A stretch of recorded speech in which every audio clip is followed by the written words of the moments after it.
The little man seemed to pick up information like that without trying. When he followed her inside, Mishima remained with the horses, and looking relieved not to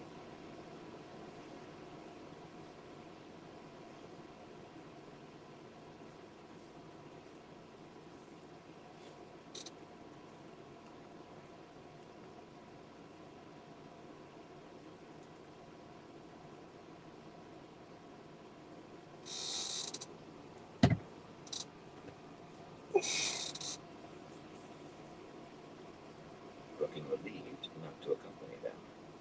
What did that mean? Or did it mean anything? Sean Chan. In just a few days, they had him seeing hidden meanings in everything. The place had been a stable once, obviously, but now it was something else. The stone floor had been swept clean enough to satisfy any farm wife. There were no horses, and a thick smell like mint would have overwhelmed the remaining scent of horse and hay to any nose but his or Elias's. The stalls at the front were filled with stacked wooden crates, and in the back, the stalls had been removed except for the uprights that supported the loft. Now men and women were working back there, some using mortars and pestles or sieves at tables, others carefully tending flat pans, sitting on metal legs above charcoal braziers, using tongs to turn what appeared to be roots. A lean young man in his shirt sleeves put a plump jute bag into one of the crates, then bowed to Tylee as deeply as the clerk had, body parallel to the floor. He did not straighten until she spoke. Banner General Kiergan, I wish to speak with whoever is in charge, if I may. Her tone was much different than it had been with the clerk, not peremptory at all. As you command, the lean fellow replied in what sounded an Amadisian accent. At least if he were Sean Chan, he spoke at a proper speed and without chewing his words. Bowing again, just as deeply, he hurried to where 6 stalls had been walled in, halfway down the left-hand row, and tapped diffidently at a door, then waited permission before going in. When he came out, he went to the back of the building without so much as a glance toward Perrin and Tylee. After a few minutes, Perrin opened his mouth, but Tylee grimaced and shook her head, so he closed it again and waited. A good quarter of an hour he waited, growing more impatient by the heartbeat. The Banner General smelled solidly of patience. At last, a sleekly plump woman in a deep yellow dress of odd cut came out of the small room, but she paused to study the work going on in the back of the building, ignoring Tylee and him. Half of her scalp had been shaved bald. Her remaining hair was in a thick, graying braid that hung to her shoulder. Finally, she nodded in satisfaction and made her unhurried way to them. An oval blue panel on her bosom was embroidered with 3 golden hands. Tylee bowed as deeply as Falun had, and remembering her admonition, Perrin did the same. The sleek woman inclined her head. Slightly. She smelled of pride. You wish to speak with me, Banner General? She had a smooth voice, as sleek as herself, not welcoming. She was a busy woman being bothered, a busy woman well aware of her own importance. Yes, Honorable, Tylee said respectfully. A spike of irritation appeared among her smell of patience, then was swallowed again. Her face remained expressionless. Will you tell me how much prepared fork root you have on hand? An odd request, the other woman said, as though considering whether to grant it. She tilted her head in thought. Very well, she said after a moment. As of the mid-morning accounting, I have 4,873 pounds, 9 ounces. A remarkable achievement, if I do say it myself, considering how much I have shipped off and how hard it is getting to find the plant in the wild without sending diggers unreasonable distances. Impossible as it seemed, the pride in her sense deepened. I've solved that problem, however, by inducing the local farmers to plant some of their fields in fork root. By this summer, I will need to build something bigger to house this manufactory. I'll confide in you. I will not be surprised if I am offered a new name for this, though of course I may not accept. Smiling a small, sleek smile, she touched the oval panel lightly, but it was near a caress. The light will surely favor you, Honorable, Ty Lee murmured.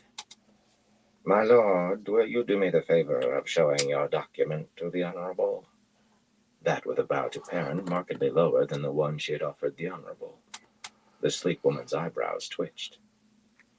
Reaching out to take the paper from his hand, she froze, staring at his face. She had finally noticed his eyes. Giving herself a small shake, she read without any outward expression of surprise, then folded the paper up again and stood tapping it against her free hand. It seems you walk the heights, Banner General, and with a very strange companion. What aid do you, or he, ask of me? Forkroot, Honorable, Ty Lee said mildly. All that you have. Loaded into carts as soon as possible. And you must provide the carts and drivers as well, I fear. Impossible, the sleek woman snapped, drawing herself up haughtily. I have established strict schedules as to how many pounds of prepared forkroot are shipped every week, which I have adhered to rigidly, and I'll not see that record sullied. The harm to the Empire would be immense. The Suldam are snapping up Marath money on every hand. Forgiveness, Honorable, Ty Lee said, bowing again. If you could see your way clear to let us have... Banner General, Perrin cut in. Plainly this was a touchy encounter, and he tried to keep his face smooth, but he could not avoid a frown. He could not be certain that even near 5 tons of the stuff would be sufficient, and she was trying to negotiate some lesser weight. His mind raced, trying to find a way. Fast thought was shoddy thought, in his estimation. It led to mistakes and accidents, but he had no choice. This may not interest the Honorable, of course, but Surath promised death and worse if there was any hindrance to her plans. I don't suppose her anger will go beyond you and me, but she did say to take it all. Of course, the Honorable will not be touched by the High Lady's anger. Ty Lee sounded as though she was not sure of that. The sleek woman was breathing hard, the blue oval with the golden hands heaving. She bowed to Perrin as deeply as Ty Lee had. I'll need most of the day to gather enough carts and... Will that suffice, my lord? It will have to, won't it? Perrin said, plucking the note from her hand. She let go reluctantly and watched hungrily as he tucked it into his coat pocket. Outside, the Banner General shook her head as she swung into the saddle. Dealing with the lesser hands is always difficult. None of them see anything lesser in themselves. I thought this would be in the charge of someone of the 4th or 5th rank, and that would have been hard enough. When I saw that she was of the 3rd rank, only 2 steps below a hand to the Empress herself, may she live forever, I was sure we wouldn't get away with more than a few £100, if that. But you handled it beautifully. A risk taken, but still beautifully masked. Well, nobody wants to chance death, Perrin said, as they started out of the stable yard into the town, with everyone strung out behind them. Now they had to wait for the carts, perhaps find an inn. Impatience burned in him. The light said they did not need to spend the night. You didn't know, the dark woman breathed. That woman knew she stood in the shadow of death as soon as she read Surath's words, but she was ready to risk it to do her duty to the Empire. A lesser hand of the 3rd rank as standing enough that she might well escape death on the plea of duty done. But you used Surath's name. That's all right most of the time, except when addressing the High Lady herself, of course. But with a lesser hand, using her name without her title meant you were either an ignorant local or an intimate of Surath herself. The light favored you, and she decided you were an intimate. Perrin barked a mirthless laugh. Sean Chan. And maybe Taviran, too. Tell me, if the question does not offend, did your lady bring powerful connections, or perhaps great lands? That surprised him so much that he twisted in his saddle to stare at her.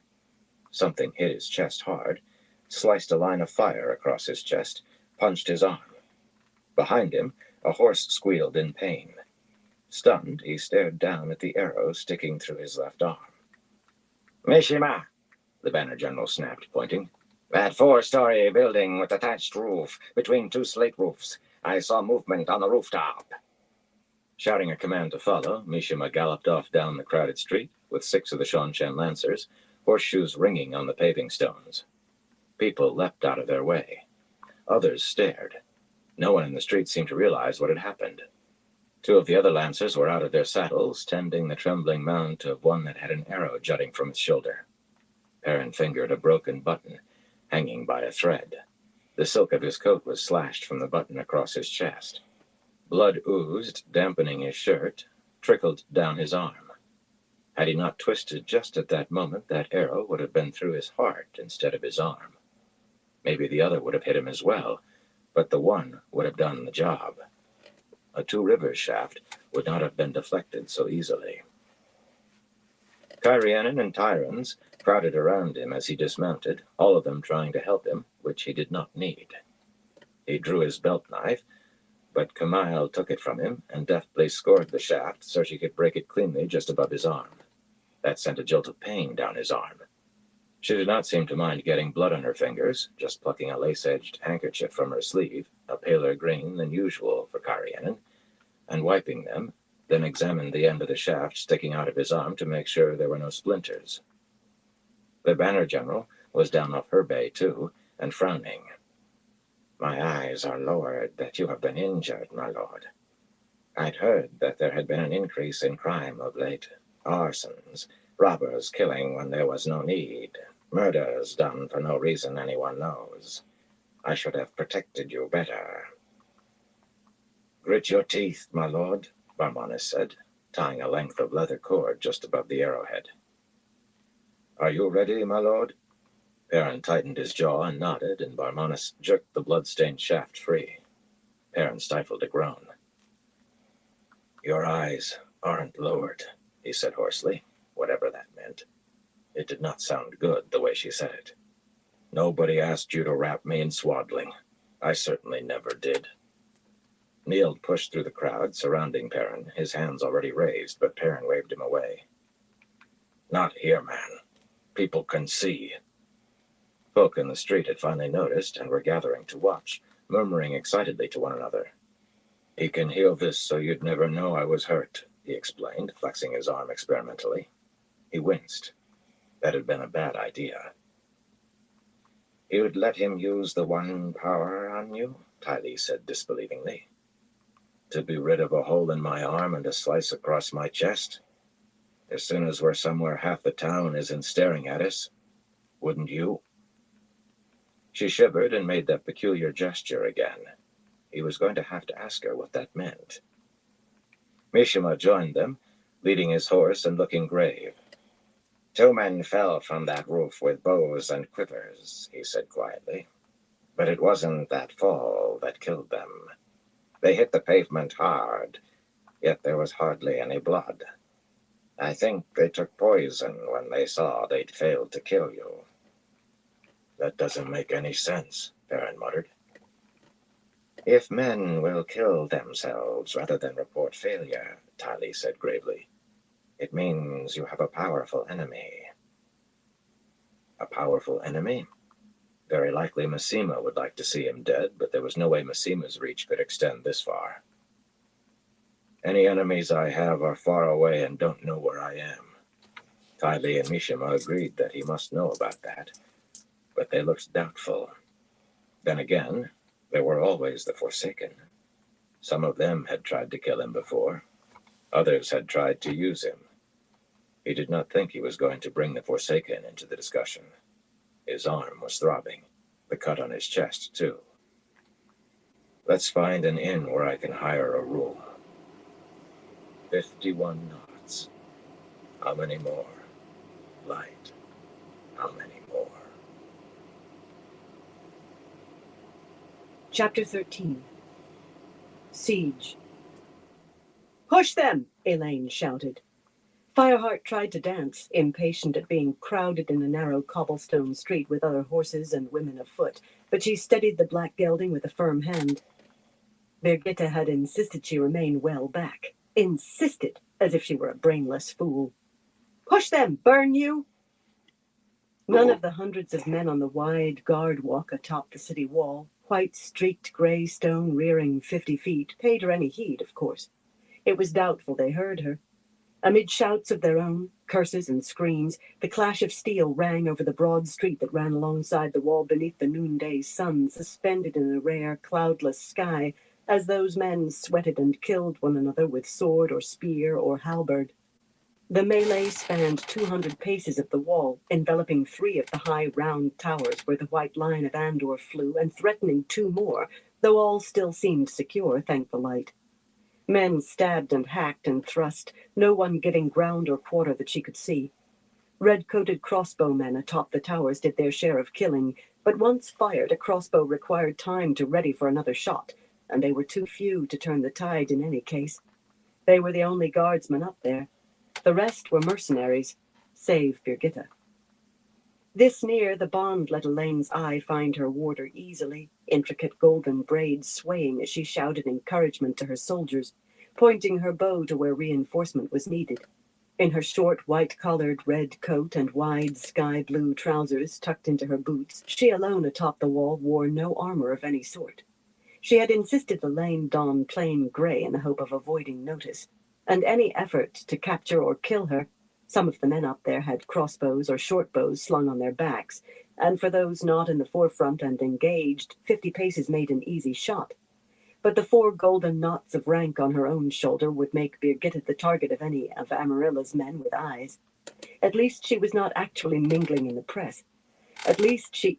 Elaine's breath caught as a wiry fellow in breastplate and conical steel cap lunged at Birgitta with a sword, but the golden-haired woman dodged the thrust calmly. The bond said she might have been out for a hard ride, no more, and a backhand blow with her bow caught the fellow on the side of his head, knocking him from the rampart. He had time to scream before he hit the paving stones with a sickening splat. His was not the only corpse decorating the street. Birgitta said men would not follow you unless they knew you were ready to face the same dangers and hardships they did. But if she got herself killed with this man-foolishness...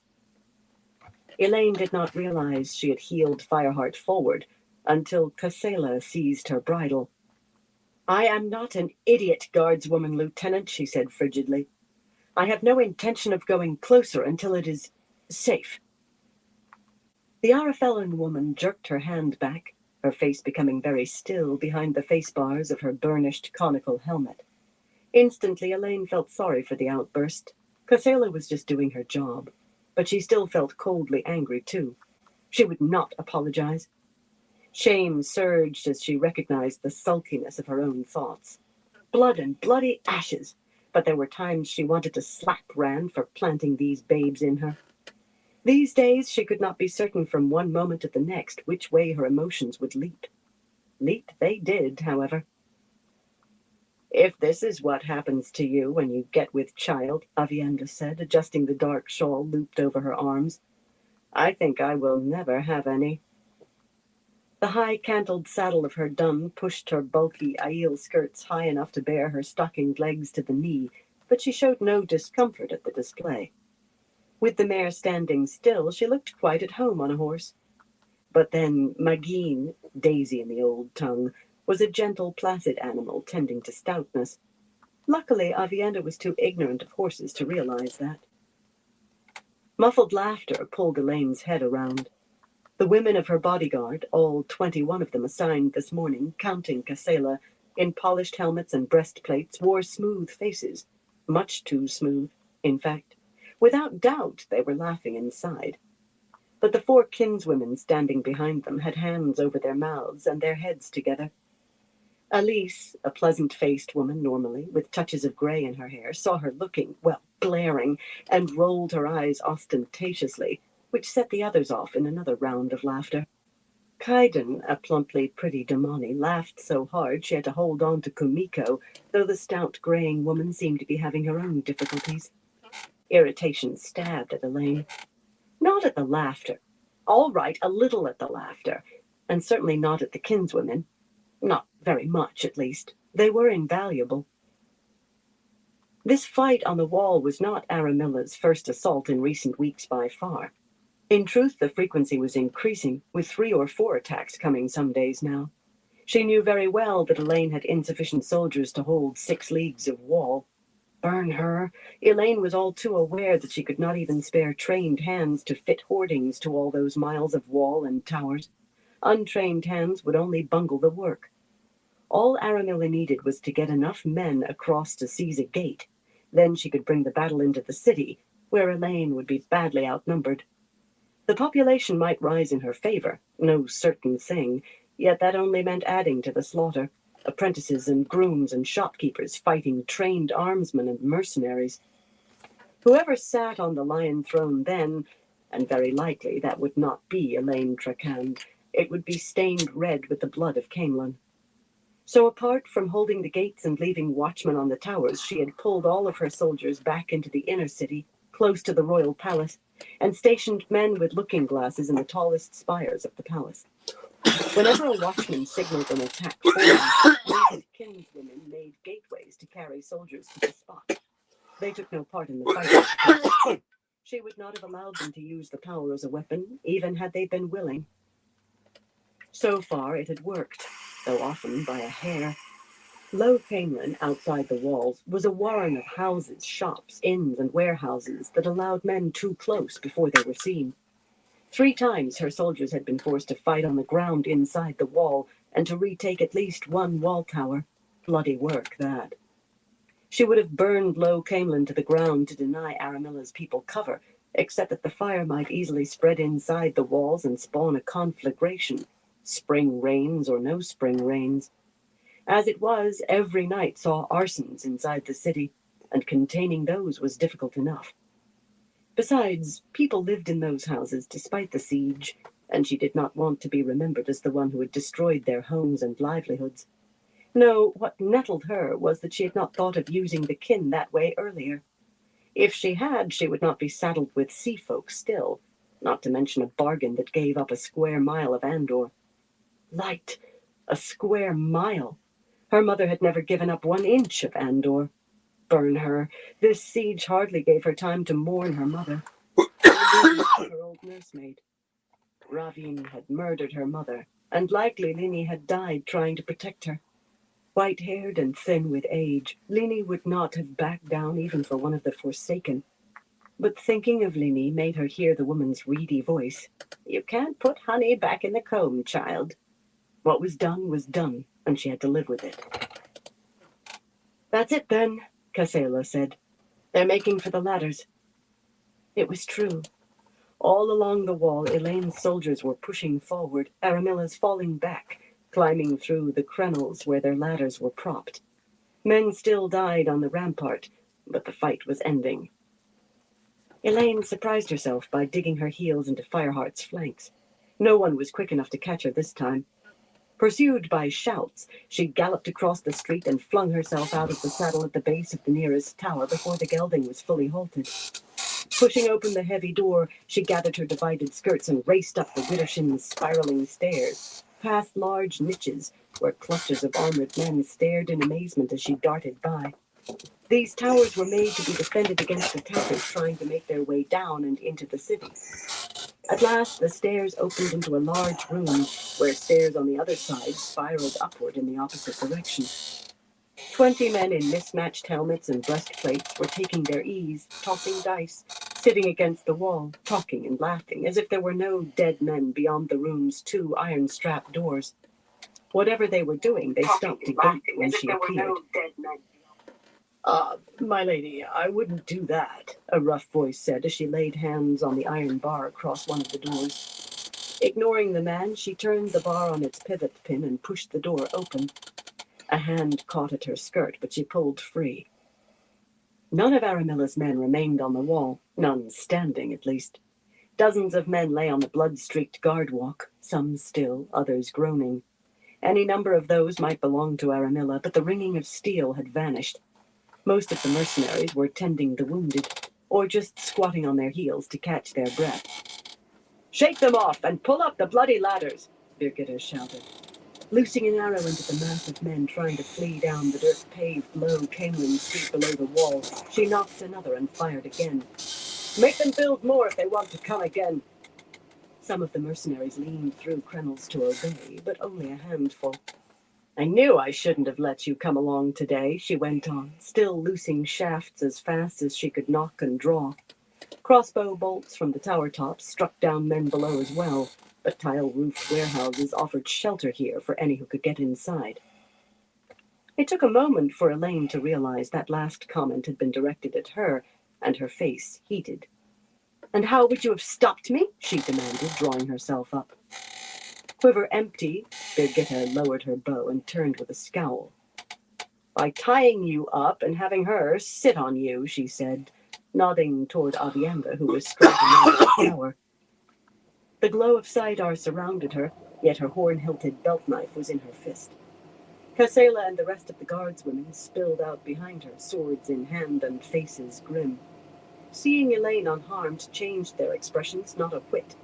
Those bloody women were insufferable when it came to treating her like a blown glass vase that might break at the rap of a knuckle. They would be worse than ever after this, and she would have to suffer it. I would have caught you, Avienda muttered, rubbing her hip. Except that fool horse tossed me off. That was highly unlikely, said the placid mare. Avienda had simply managed to fall off. Seeing the situation, she slipped her knife back into its sheath quickly, trying to pretend she had never had it out. The light of Saidar vanished, too. I was quite safe. Elaine tried to remove the acerbic touch from her voice without much success. Min said I will bear my babes, sister. Until they're born, no harm can come to me. Avienda nodded slowly, thoughtfully, but Birgitta growled. I'd just as soon you didn't put her visions to the test. Take too many chances and you might prove her wrong. That was foolish. Min was never wrong. Surely not. That was Alden Mihir's company, a tall mercenary said in lilting, if rough, Mirandian accents as he removed his helmet to reveal a lean, sweaty face with gray-streaked mustaches waxed to spikes. Chris Abalaman, as he called himself, had eyes like stones and a thin-lipped smile that always seemed a leer. He had been listening to their conversation, and he kept darting sideways glances at Elaine while he talked to Birgitta. I recognized him, I did. Good man, he hears. I fought alongside him more times than I can remember, I have. He'd almost made it to that warehouse door when your arrow took him in the neck, Captain General. A shame, that. Elaine frowned. He made his choice as you did, Captain. You may regret the death of a friend, but I hope you aren't regretting your choice. Most of the mercenaries she had put out of the city, maybe all, had signed on with Aramilla. Her greatest fear at present was that the woman would succeed in bribing companies still inside the walls.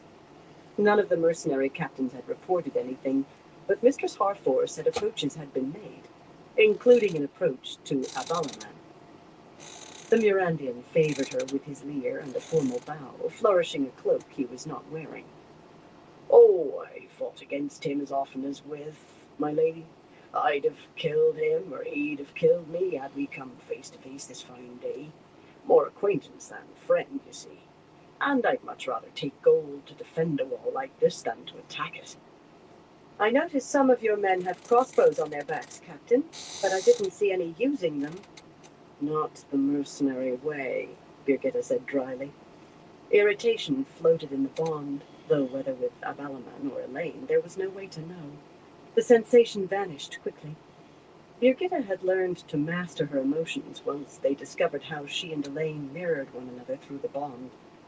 Very likely she wished Elaine could do the same, but then so did Elaine.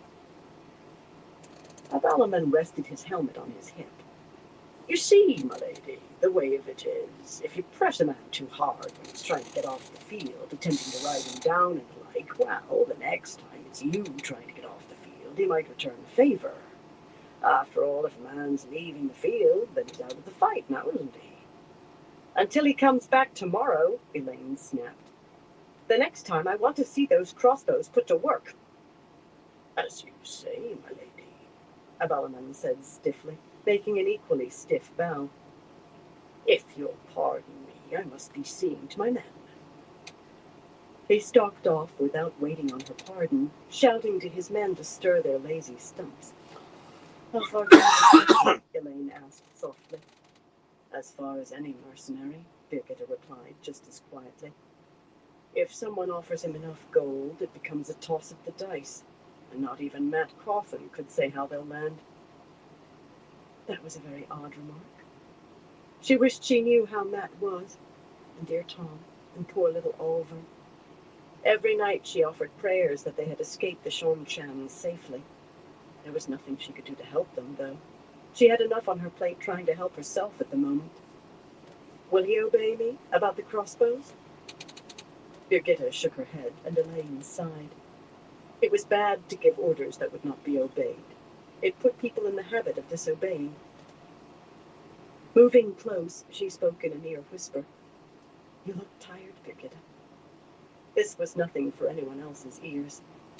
Birgitta's face was tight, her eyes haggard. Anyone could see that, but the bond said she was bone-weary, as it had for days now. But then Elaine felt that same dragging tiredness, as though her limbs were made of lead. Their bond mirrored more than emotions. You don't have to lead every counterattack yourself. And who else is there? For a moment, weariness larded Birgitta's voice, too, and her shoulders actually slumped. But she straightened quickly and strengthened her tone. It was pure willpower. Elaine could feel it, stone hard in the bond, so hard she wanted to weep. My officers are inexperienced boys, Birgitta went on, or else men who came out of retirement and should still be warming their bones in front of their grandchildren's fireplace. Except for the mercenary captains, anyway. And there isn't one I'd trust without someone looking over his shoulder. Which brings us back to, who else but me? Elaine opened her mouth to argue. Not about the mercenaries. Birgitta had explained about them, bitterly and at great length. At times, mercenaries would fight as hard as any guardsman, but other times they pulled back rather than take too many casualties. Fewer men meant less gold for their next hire unless they could be replaced with men as good. Battles that could have been won had been lost instead, because mercenaries left the field to preserve their numbers. They disliked doing it if anybody except their own kind was watching, though. That spoiled their reputation and lowered their hire price. There had to be someone else. She could not afford Birgitta falling over from exhaustion. Light. She wished Gareth Bryn were there. Egwene needed him, but so did she. She opened her mouth, and suddenly rumbling booms crashed from the city behind her. She turned, and her mouth stayed open, gaping in astonishment now. Where moments before there had been clear sky over the inner city, a huge mass of black clouds loomed like sheer-sided mountains, forked lightning slashing down through a gray wall of rain that seemed as solid as the city walls. The gilded domes of the royal palace that should have been glittering in the sun were invisible behind that wall. That torrent fell only over the inner city. Everywhere else the sky remained bright and cloudless. There was nothing natural in that. Amazement lasted only moments, though. That silver-blue lightning, 3-timed, 5-timed, was striking inside Caemlyn, causing damage and maybe deaths. How had those clouds come to be? She reached to embrace Saidar, to disperse them. The true source slipped away from her, and then again. It was like trying to grasp a bead buried in a pot of grease. Just when she thought she had it, it squirted away. It was like this far too often now. Aviendha, will you deal with that, please? Of course, Aviendha replied, embracing Saidar easily. Elaine stifled a surge of jealousy. Her difficulty was Rand's bloody fault, not her sister's. And thank you. I need the practice. That was untrue. An attempt to spare her feelings. Aviendha began weaving air, fire, water, and earth in complex patterns, and doing so nearly as smoothly as she herself could have, if much more slowly. Her sister lacked her skill with weather, but then she had not had the advantage of seafolk teaching. The clouds did not simply vanish, of course. First the lightnings became single bolts, dwindled in number, then ceased. That was the hardest part. Calling lightning was twirling a feather between your fingers compared to stopping it. That was more like picking up a blacksmith's anvil in your hands. Then the clouds began to spread out, to thin and grow paler. That was slow, too. Doing too much too fast with weather could cause effects that rippled across the countryside for leagues, and you never knew what the effects might be. Raging storms and flash floods were as likely as balmy days and gentle breezes. By the time the clouds had spread far enough to reach the outer walls of Camelin, they were grey, and dropping a steady, soaking downpour that quickly slicked Elaine's curls to her scalp. Is that enough? Smiling, Avienda turned her face up to let the rain run down her cheeks. I love to watch water falling from the sky. Light, you would think she had had enough of rain. It had rained nearly every bloody day since spring came. It's time to be getting back to the palace, Elaine, Birgitta said, tucking her bowstring into her coat pocket. She had begun unstringing her bow as soon as the clouds began moving toward them. Some of these men need a sister's attention, and my breakfast seems 2 days past. Elaine scowled. The bond carried a wariness that told her all she needed to know. They must return to the palace to get Elaine, in her delicate condition, out of the rain, as if she might melt. Abruptly, she became aware of the groans from the wounded, and her face grew hot. Those men did need a sister's attention. Even if she could hold on to Saidar, the least of their injuries were beyond her modest abilities, and Avienda was no better at healing. Yes, it is time, she said. If only she could get her emotions back under control. Birgitta would be pleased at that, too. Spots of color decorated her cheeks, too, echoes of Elaine's shame. They looked very odd with the frown she wore as she hurried Elaine into the tower. Fireheart and Magin and the other horses were all standing patiently where their reins had been dropped, as Elaine expected. Even Magin was well trained.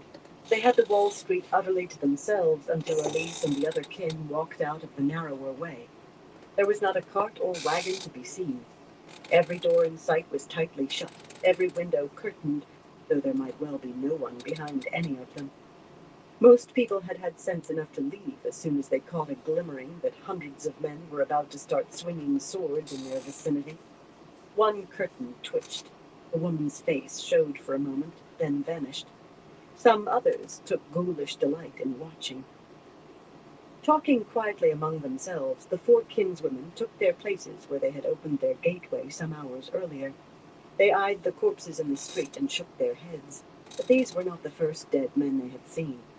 Not one would have been allowed to test for accepted, yet they were calm, sure of themselves, as dignified as sisters despite the rain soaking their hair and dresses. Learning Egwene's plan for the king to be associated with the tower and a place for Aes Sedai to retire had lessened their fears over their future, especially once they found out that their rule would remain in place, and the former Aes Sedai would have to follow it too. Not all believed. Over the last month, 7 of their number had run away without leaving so much as a note. Yet most did, and took strength from belief. Work to do had restored their pride. Elaine had not realized that had been dented until they stopped seeing themselves as refugees wholly dependent on her. They held themselves straighter now. Worry had vanished from their faces, and they were not so quick to bend their necks for a sister, unfortunately. Though that part of it really had begun earlier. They once had considered Aes Sedai superior to mortal flesh, but had learned to their dismay that the shawl did not make a woman more than she was without it. Elise eyed Elaine, compressing her lips for a moment and adjusting her brown skirts unnecessarily. She had argued against Elaine being allowed to come here, and Birgitta had almost given way. Elise was a forceful woman. "Are you ready for us, Captain General?" she said. "We are," Elaine said, but Elise waited until Birgitta nodded before linking with the other 3 kinswomen. She ignored Elaine after that one glance. Really, Nynaeve should never have begun trying to put some backbone into them, as she would put it. When she could lay hands on Nynaeve again, she was going to have words with the woman. The familiar vertical slash appeared and seemed to rotate into a view of the main stable yard in the palace, a hole in the air nearly 4 paces by 4. but the view through the opening of the tall arched doors of one of the white marble stables was a little off-center from what she expected. When she rode onto the rain-drenched flagstones of the stable yard, she saw why. There was another gateway, slightly smaller, open. If you tried to open a gateway where one already existed, yours was displaced just enough that the two did not touch, though the gap between was thinner than a razor's edge. From that other gateway, a twinned column of men seemed to be riding out of the stable yard's outer wall, curving away to exit the stable yard through the open, iron-strapped gates. Some wore burnished helmet and breastplate or plate and mail, but every man had on the white-collared red coat of the Queen's Guard. A tall, broad-shouldered man Hey, with John golden McDonald, knot how you on the doing, left bro? shoulder of his red coat stood in the rain watching Hope you're them, doing good. helmet balanced on his hip. "That's a sight to soothe sore eyes," Birgitta murmured. How's Small your night groups of going? kinswomen were scouring the countryside for anyone trying to come to Elaine's support, but it was a chancy business. Thus far, the kinswomen had brought word of dozens and dozens of groups trying to find a way into the city, yet they'd only managed to locate 5 bands, totaling fewer than 1,000. Word had spread of how many men Aramilla had around the city, and men supporting Trakand were skittish about being found, about who might do the finding. As soon as Elaine and the others appeared, red-clad grooms with the white line on their left shoulders came running. A scrawny, gap-toothed fellow with a fringe of white hair took Fireheart's bridle, while a lean, graying woman held Elaine's stirrup for her to dismount. Ignoring the downpour, she strode toward the tall man, splashing water with every step. His hair hung every which way over his face, clinging wetly, but she could see he was young, well short of his middle years. Hell yeah. "The light shine on you, Lieutenant," she said. I'm about to do a "Your dab name? too. How many did you bring? And from where?"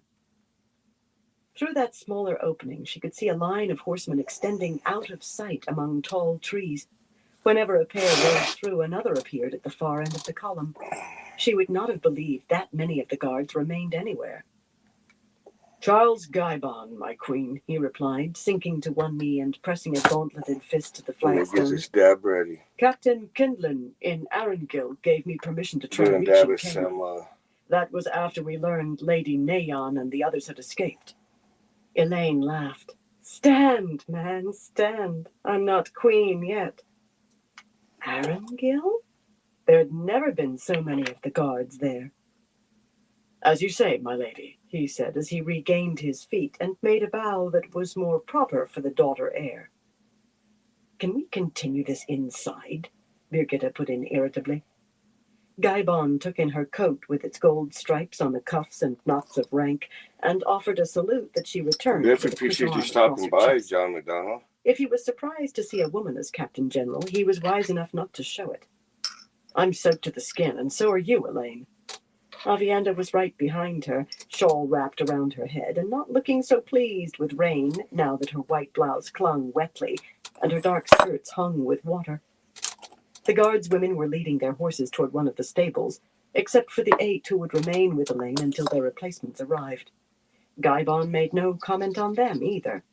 A very wise man. Elaine allowed herself to be hustled as far as the simple colonnade that offered entrance to the palace itself. Even here, the guardswomen surrounded her, 4 ahead and 4 behind, so she felt a prisoner. Once out of the rain, though, she balked. She wanted to know. She tried again to embrace Saidar. Removing the moisture from her clothes would be a simple matter with the power, but the source skittered away once more. Avienda did not know the weave, so they had to stand there dripping. The plain iron Yeah, well, I've stands been along doing them the wall every were still night. unlit, and with the It's rain, the just, space was dim. Guybon raked I don't his hair think into a semblance of order with his fingers. Light. He was little YouTube short sends of out my beautiful. notifications. His greenish hazel That's eyes kind were of why I tired, ended but up his doing face the seemed suited to smiling. paid version He of looked as if he the had not smiled in too long. StreamYards, is because "Captain Kindlin said I could try to find men who'd been what you discharged call by it. Gabriel, my lady. I have They unlimited started because I flocking was in there as soon for a as I put out while. the call. You'd be surprised I how ran many out tucked their uniforms on my into a free chest one against the before I day they did might be the wanted again. paid one. But good many And I was carried off having their a armor stream too, off which of they shouldn't have done, strictly speaking, but I'm YouTube, glad they which did. I'm not sure I how feared I'd waited too long often when I I should heard of the send my siege. stuff out. So, I was considering trying to fight my way to one of the city gates when heck Mr. yeah, I definitely Zigane appreciate you and the stopping others by. found me. I always A appreciate when puzzled everyone look stops came over by. his face. She became very upset when I called her Aes Sedai, but that has to be the one power that brought us here. It was, and she isn't, Elaine said impatiently. How many, man? 4,762 of the guards, my lady. And I encountered a number of lords and ladies who were trying to reach Camelin with their armsmen. Be content. I made sure they were loyal to you before I let them join me. There are none from the great houses, but they bring the total near to 10,000, my lady. He said that as if it were of no moment at all. There are 40 horses fit for riding in the stable. I have brought you 10,000 soldiers. Elaine laughed and clapped her hands in delight. Wonderful, Captain Guybon. Wonderful. Alma still had her outnumbered, but not so bad. Guardsman, my lady. I am a lieutenant. From this moment, you are Captain Guybon. And my second, Vigida added. At least, you've shown resourcefulness, you're old enough to have experience, and I need both. Guybon seemed overwhelmed, bowing and murmuring stammered thanks. Well, a man of his age would have to serve at least 10 or 15 years before being considered for captain, much less second general, however temporary. And now it's past time for us to be getting into dry clothes, Birgitta continued. Especially you, Elaine.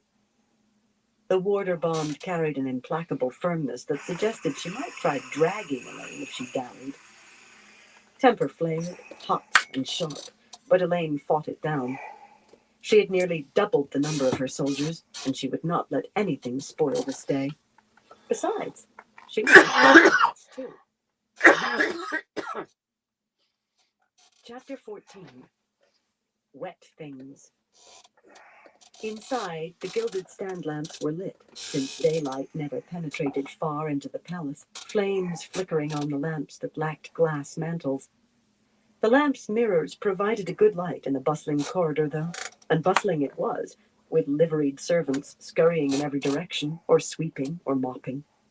Serving men with the white line on the left breast of their red coats were up on tall ladders taking down the winter tapestries, mainly flowers and scenes of summer, and putting up the spring tapestries, many displaying the colorful foliage of fall. Always 2 seasons ahead, for the majority of the hangings, was the custom, to provide a touch of relief from winter's cold or summer's heat, to remind while spring was on all the trees that the branches would grow bare and the snows come again. To remind when dead leaves were falling and the first snows too, and days grew ever colder, that there would be a spring. There were a few battles among them, showing days of particular glory for Andor, but Elaine did not enjoy looking at those as much as she had as a girl. Still, they had their place now as well, tokens of what battle actually was. The difference between how a child looked at things and a woman did. Glory was always bought with blood. Glory aside, necessary things were often paid for with battle and blood. There were too few servants to carry out such tasks in a timely manner, and a fair number were white-haired pensioners with bent backs who seldom moved quickly in any case. However slow they were, she was glad they had willingly come out of retirement to train those newly hired and take up the slack left by those who had fled while Gabriel reigned, or after Rand took Camelin. Else the palace would have taken on the aspect of a barn by this time. A dirty barn. At least all of the winter runners were up off the floors. She left a damp trail behind her on the red and white floor tiles, and with all the spring rains, wet runners would have been sprouting mildew before nightfall. Servants in red and white, hurrying about their duties, looked aghast as they bowed or curtsied, which did nothing for her temper. They did not appear upset to see Avienda or Birgitta drenched and dripping, or the guardswomen either. Burn her if everyone did not stop expecting her to be mollycoddled all the day long. Her scowl was such that the servants began making their courtesies quickly and scurrying on. Her temper was becoming the stuff of evening stories in front of the fireplace, though she tried not to unleash it on the servants. On anyone, really. but more so with servants. They lacked the luxury of shouting back.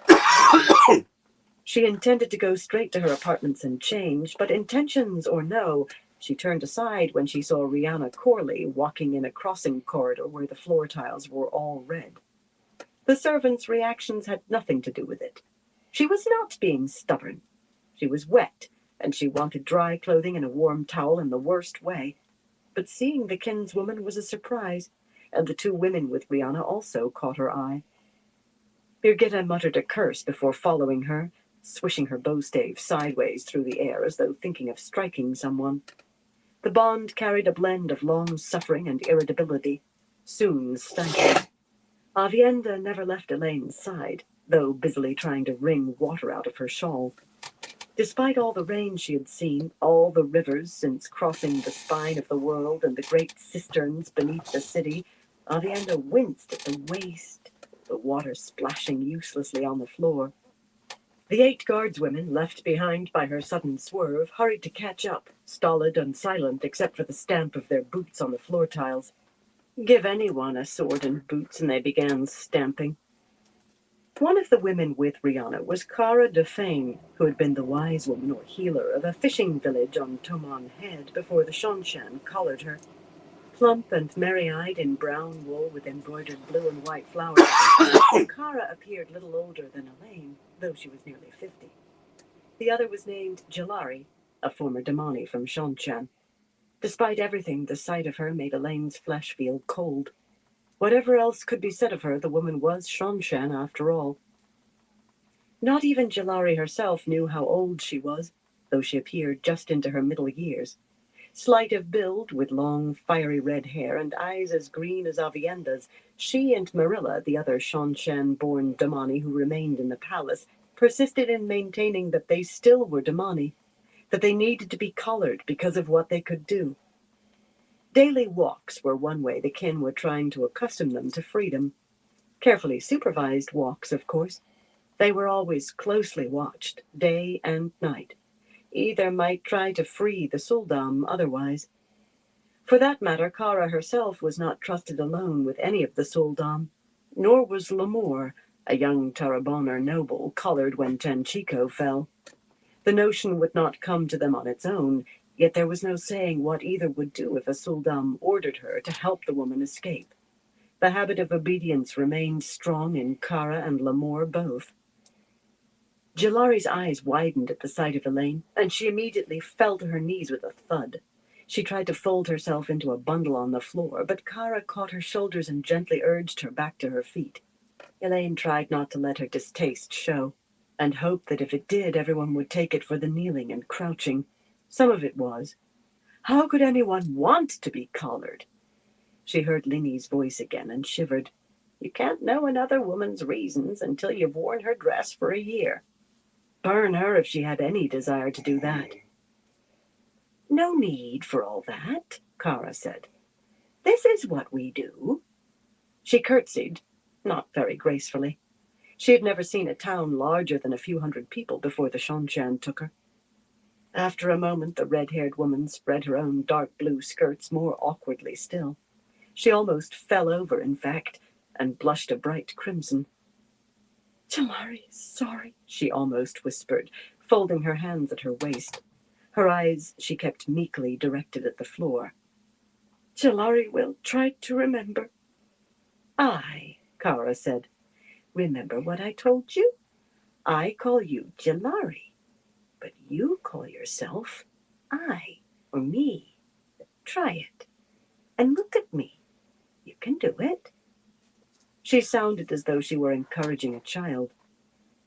The Shonshan woman wet her lips, giving Cara a sidelong look.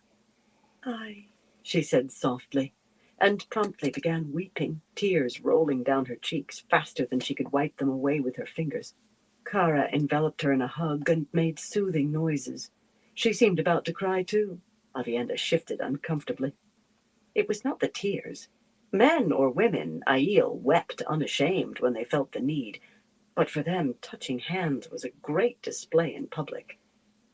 Why don't you two walk on alone for a while? Rihanna told the pair with a comforting smile that deepened the fine lines at the corners of her blue eyes. Her voice was high and lovely, suitable for singing. I'll catch you up, and we can eat together. They offered her curtsies too, Jalari still weeping, and turned away with Kara's arm around the smaller woman's shoulders. If you care to, my lady, Rihanna said before they had gone 2 steps.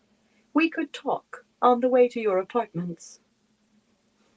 The woman's face was calm, and her tone put no special freight on the words, yet Elaine's jaw tightened. She forced it to relax. There was no point in being stubborn, stupid. She was wet, and beginning to shiver, though the day could hardly be called cold. An excellent suggestion, she said, gathering her sodden gray skirts. Come. We could walk a little faster, Birgitta muttered, not quite far enough under her breath. We could run, Avienda said, without trying to keep her voice low at all. We might get dry from the exertion. Elaine ignored them and glided at a suitable pace. In her mother it would have been called regal. She was not sure she managed that, but she was not about to run through the palace, or even hurry. The sight of her rushing would start a dozen rumors, if not 100, each one of some dire event worse than the one before. Too many rumors floated on every breath of air as it was. The worst was that the city was about to fall, that she planned to flee before it did. No, she would be seen to be utterly unruffled. Everyone had to believe her completely confident, even if that was a false facade. Anything else, and she might as well yield to Aramilla. Fear of defeat had lost as many battles as weakness had, and she could not afford to lose a single one. I thought the Captain General had you out scouting, Rihanna. Birgitta had been using 2 of the kin for scouts, women who could not make a gateway large enough to admit a horse cart, but with circles of kinswomen available to make gateways, for trade as well as moving soldiers, she had co-opted the remaining 6 who could travel on their own. An encircling army was no impediment to them, yet Rihanna's well-cut, fine blue wool, though unadorned save for a red-enameled circle pin on the high neck, was decidedly unsuited for skulking about the countryside. The Captain General believes her scouts need rest. Unlike herself, Rihanna added blandly, raising an eyebrow at Birgitta. The Bond carried a brief flash of annoyance. Avienda laughed for some reason. Elaine still did not understand Aiel humor. Tomorrow I go out again. It takes me back to the days long ago when I was a pack peddler with 1 mule. The kin all followed many crafts during their long lives, always changing location and craft before anyone took note of how slowly they aged. The oldest among them had mastered half a dozen crafts or more, shifting from one to another easily. I decided to use my free day helping Jalari settle on a surname, Rihanna grimaced. It's custom in Shanshan to strike a girl's name from her family's rolls when she's collared, and the poor woman feels she has no right to the name she was born with. Jalari was given with the collar, but she wants to keep that. There are more reasons to hate the Shanshan than I can count, Elaine said heatedly. Then, belatedly, she caught up to the import of it all. Learning to curtsy. Choosing a surname. Burn her if pregnancy was making her slow-witted on top of everything else. When did Jalari change her mind about the collar? There was no reason to let everyone know she was being dense today. The other woman's expression did not alter a whit, but she hesitated just long enough to let Elaine know her deception had failed. Just this morning, after you and the Captain General left, or you'd have been informed. Rihanna hurried on, so the point had no time to fester. And there's other news as good. At least it's somewhat good. One of the Suldam, Marley Neutchen, you recall her, has admitted seeing the weaves. Oh, that is good news, Elaine murmured. Very good.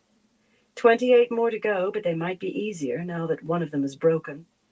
She had watched an attempt to convince Marley that she could learn to channel, that she could already see weaves of the power. The plump Shanshan woman had been stubbornly defiant even after she began crying. Somewhat good, I said, Rihanna sighed. In Marley's opinion, she might as well have admitted she kills children.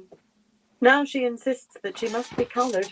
She begs for the Idam. It makes my skin creep. Ooh, I don't know what to do with her. almost fell off Send her my back to the chair. Shanshan as soon as we can, Elaine replied. Rihanna stopped dead in shock, her eyebrows climbing. Birgitta cleared her throat loudly. Impatience filled the bond before being stifled, and the kinswoman gave a start, then began walking again at a faster pace than before. But they'll make her a Damani. I can't condemn any woman to that. Elaine gave her warder a look that slid off like a dagger sliding off good armor. Birgitta's expression was bland.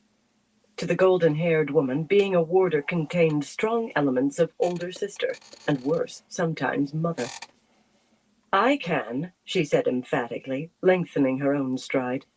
Well, it would not hurt to get dry a little sooner rather than later. She helped hold enough others prisoner that she deserves a taste of it herself, Rihanna. But that's not why I mean to send her back.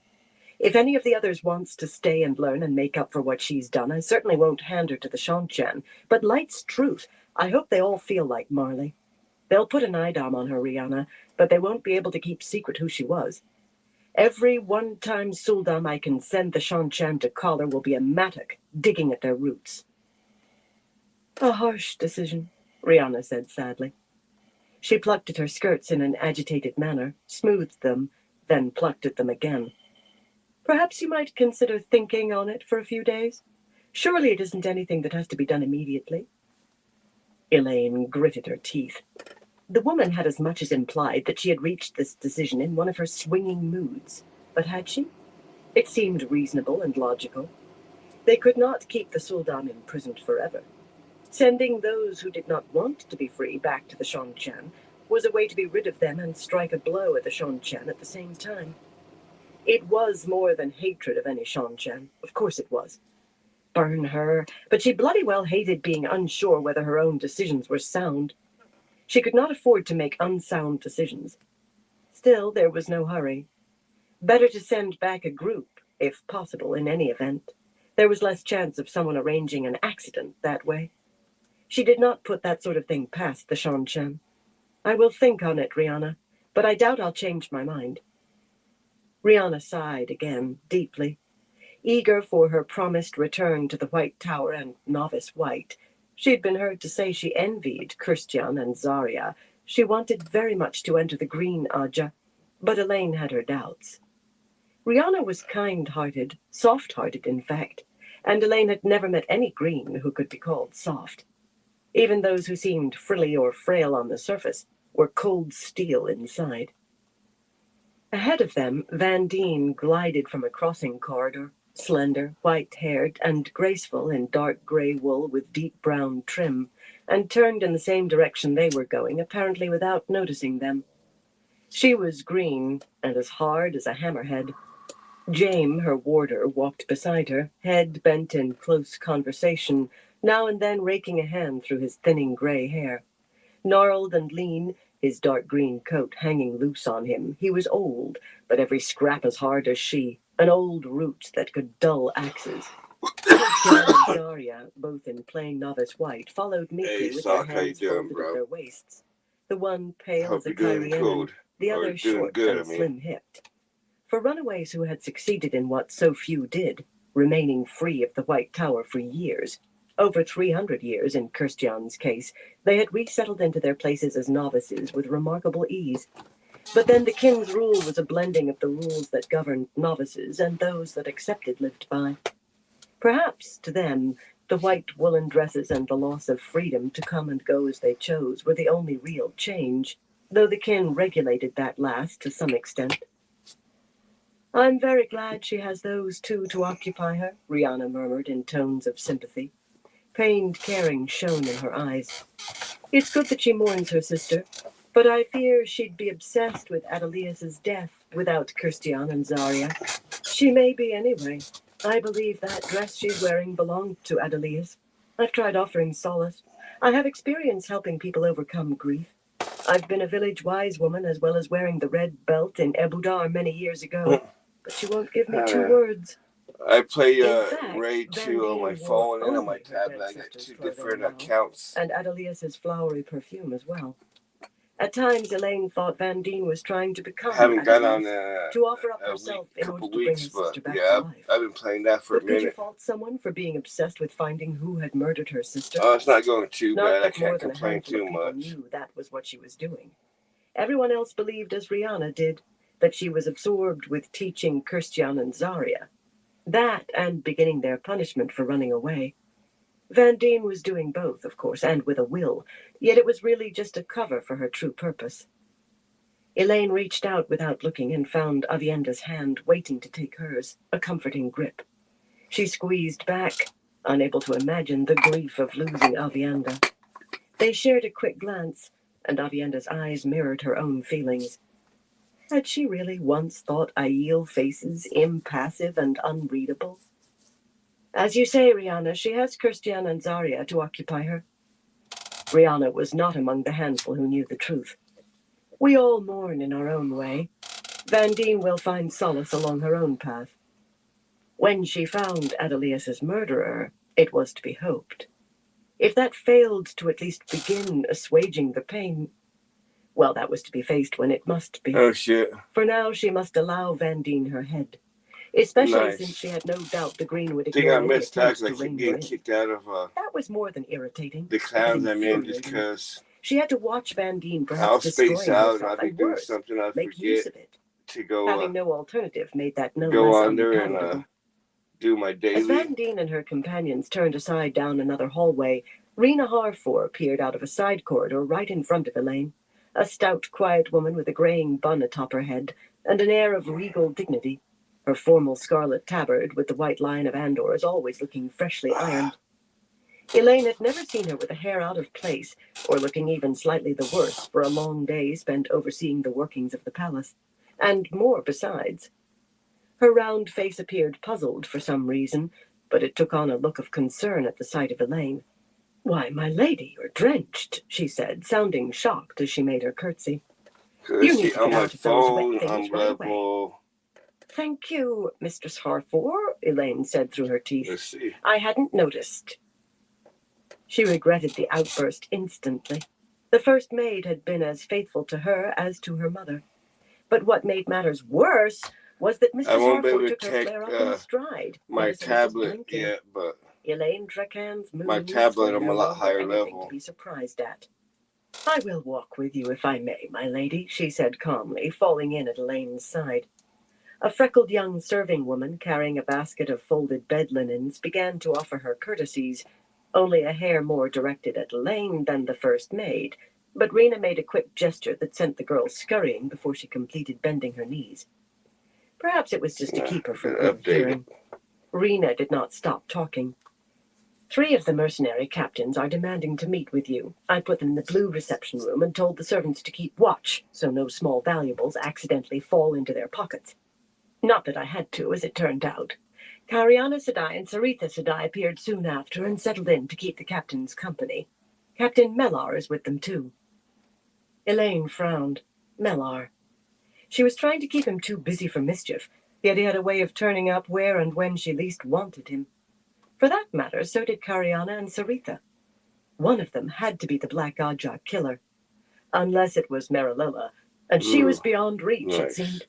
Rena knew about that. Keeping her in the dark would have been criminal. She had eyes everywhere, and they might notice a vital clue.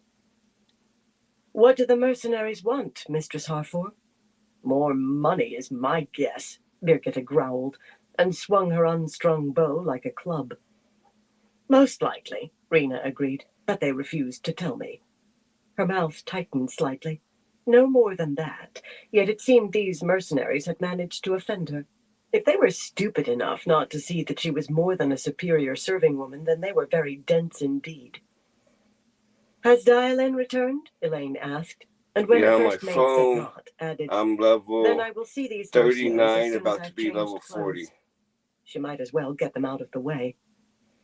I did Rounding more a corner, of my she work found and herself face grinding to on face with 2 of the wind finders and barely suppressed a sigh. my The tablet sea one. folk were the last people on Earth she wanted to confront right then.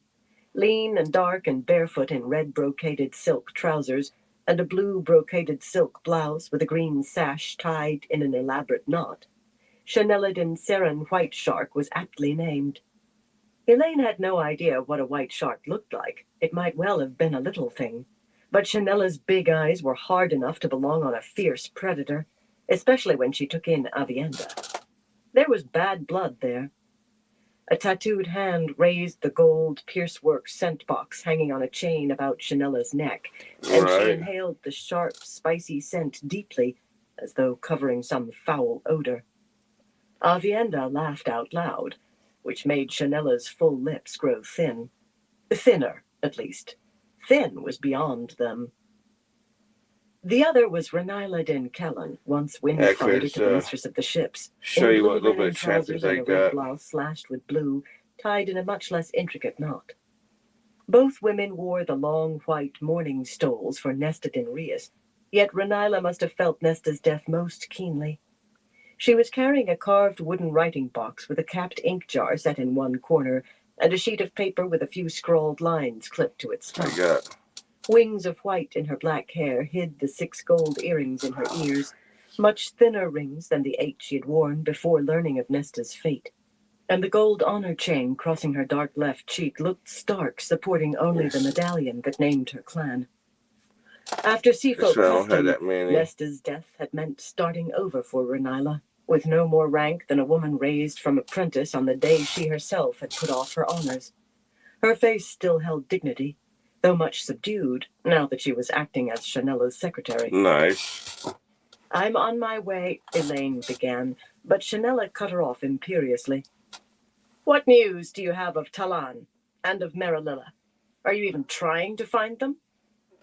Elaine took a deep breath. Shouting at Chanella never did any good. The woman was more than willing to shout back, and seldom willing to listen to reason. She would not engage in another screaming match. Servants slipping by to either side did not pause to offer bows or curtsies. They could sense the mood here. But they shot grim looks at the Seafolk women. That was pleasing, though it should not have been. However upsetting they were, the Windfinders were guests. In a way, they were. Bargain or no bargain. Chanella had complained more than once of slow-footed servants and tepid bathwater, and that was pleasing, too. Still, she would maintain her dignity and civility. The news is the same as yesterday, she replied in tones of I'm trying moderation. to take this off here or Well, I'll she be, attempted tones I of get moderation. distracted. If traces of sharpness remained, the Windfinder would have to live with them. The same as last week and the week before that. Inquiries have been made at every inn in Camelin. Your apprentice is not to be found. Marililla is not to be found. It seems they must have managed to leave the city. The gate guards had been warned to watch for a Seafolk woman with tattooed hands, but they would not have tried to stop an Aes Sedai leaving, or taking anyone with her that she wanted. For that matter, the mercenaries would let anyone at all pass who offered a few coins. And now, if you will excuse me, I'm on my way. That is not good enough. Yeah, Chanel's I've voice spent was hard enough to singe leather. You Aes Sedai a little stick bit of together money as on tightly Ray as too, oysters. Marililla kidnapped Talan, and I especially near think the you are hiding beginning. her. We will search for them, and I assure you, I wish when there's we a way I find could them, show you the Marililla one will I be have on my punished tablet, sharply because before she is that's sent to the ships to fulfill my her part tablet's of the my main bargain. one. You seem That to one be I have forgetting yourself. a lot of Vivian said. legendaries that I've gotten Her from voice was mild, her face a lot from calm, grinding. but the bond quivered with anger. She held her bowstave propped in front of her with both hands as if to keep them from making fists. You'll withdraw your accusations, or you'll suffer for it. Perhaps she was not as self-controlled as she seemed. This was no way to go on with Windfinders. They were women of power among their own people and accustomed to wielding it. But Birgitta did not hesitate. By the bargain Zaida made, you're under the Lady Elaine's authority. You're under my authority. Any searching you do will be when you aren't needed. And unless I misremember badly, you're supposed to be in Tyr right now to bring back wagon loads of grain and salt beef. I strongly suggest you travel there immediately, or you might learn a little about punishment yourself. Oh, that was entirely the wrong way with Windfinders. No, Elaine said as hotly as Chanella, surprising I just herself. need to find Search, if a you good wish, clan Chanella. on there You that and all of the Windfinders. Search Camelin from end to end. And when you What's can't it called? find Talon or Marililla, you will apologize for calling me a liar. Well, the woman had. That whatchamacallit, As good as, anyway. She felt this a could be a strong good one desire to from your slap plane. Shanoa. She should I wanted say. to. Right. Her anger and Birgitta's were feeding one another.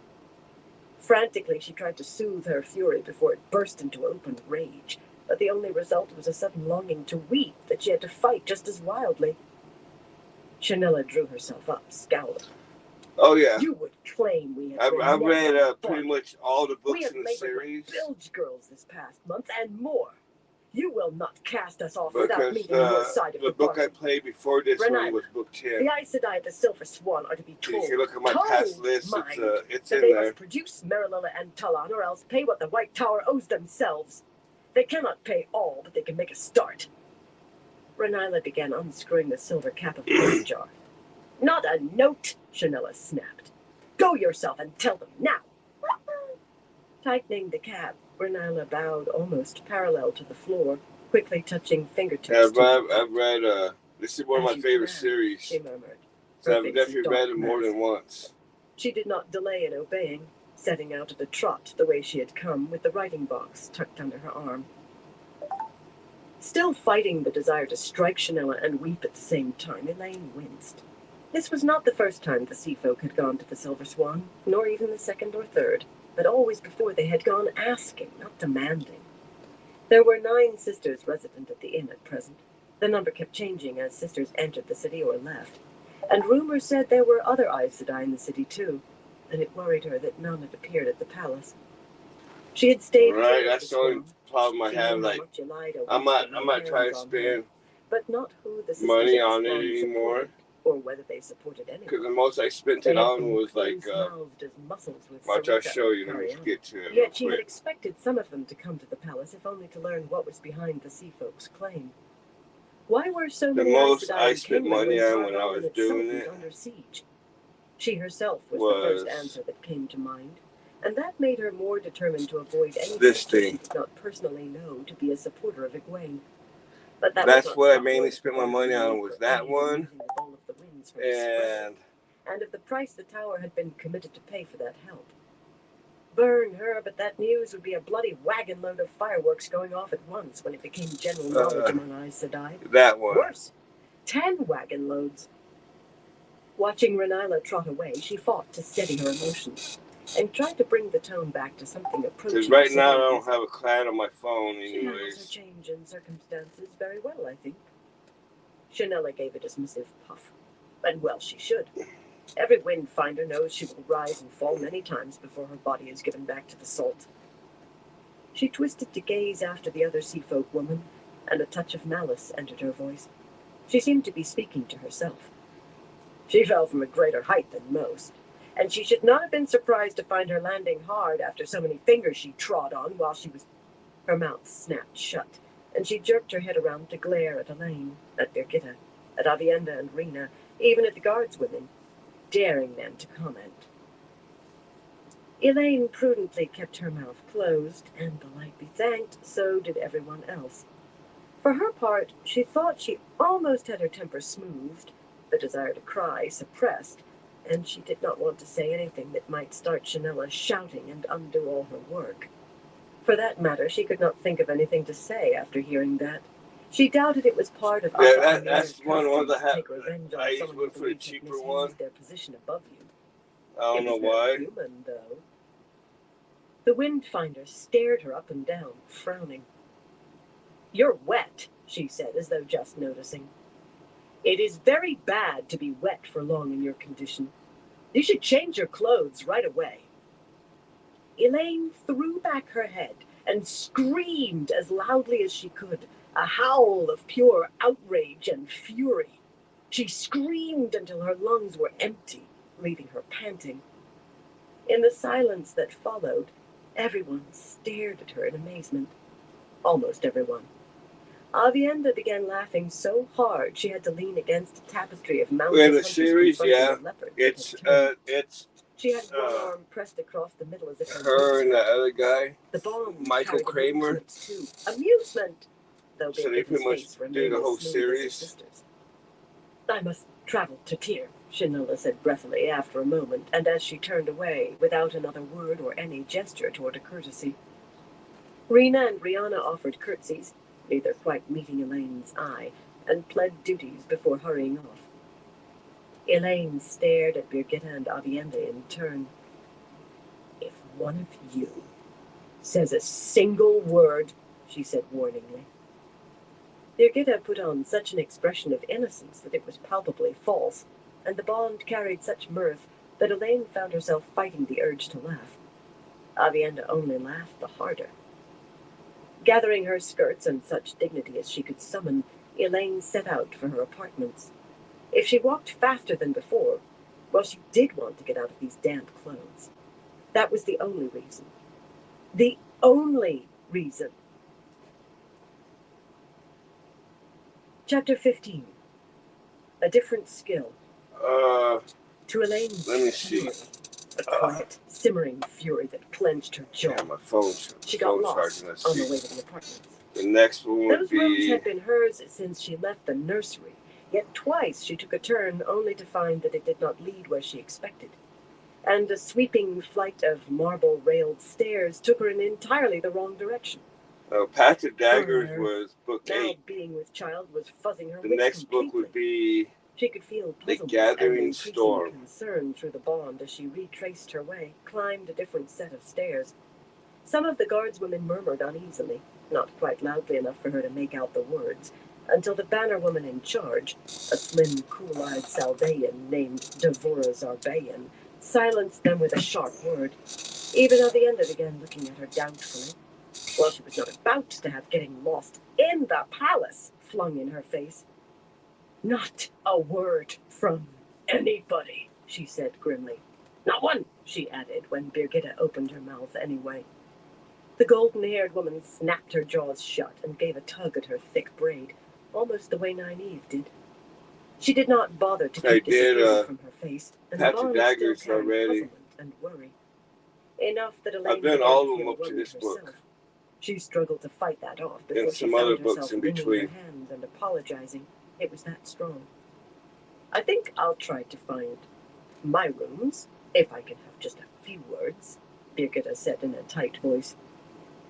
I want to get dry before I wear out my boots. We need to talk of this later. I fear there's nothing to be done, but with a stiff nod, barely bending her neck, she stalked off, slashing her unstrung bow from side to side.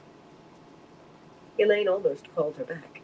She wanted to, but Birgitta had as much need of dry clothing as she. Besides, her mood had swung to grumpy and stubborn. She was not going to talk about losing her way in the very halls where she had grown up, not now or later. Nothing to be done? What did that mean? If Birgitta was suggesting that her wits were too befuddled to be set straight, her jaw tightened all over again. At last, after yet another unexpected turn, she found the tall, lion-carved doors of her apartments and heaved a small sigh of relief. She had begun to think her memories of the palace really were completely jumbled.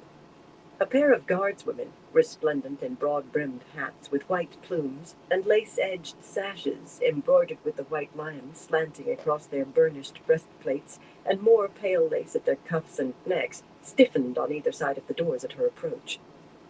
She intended them to have red-lacquered breastplates to match their silk coats and breeches when she had time to spend on that sort of thing.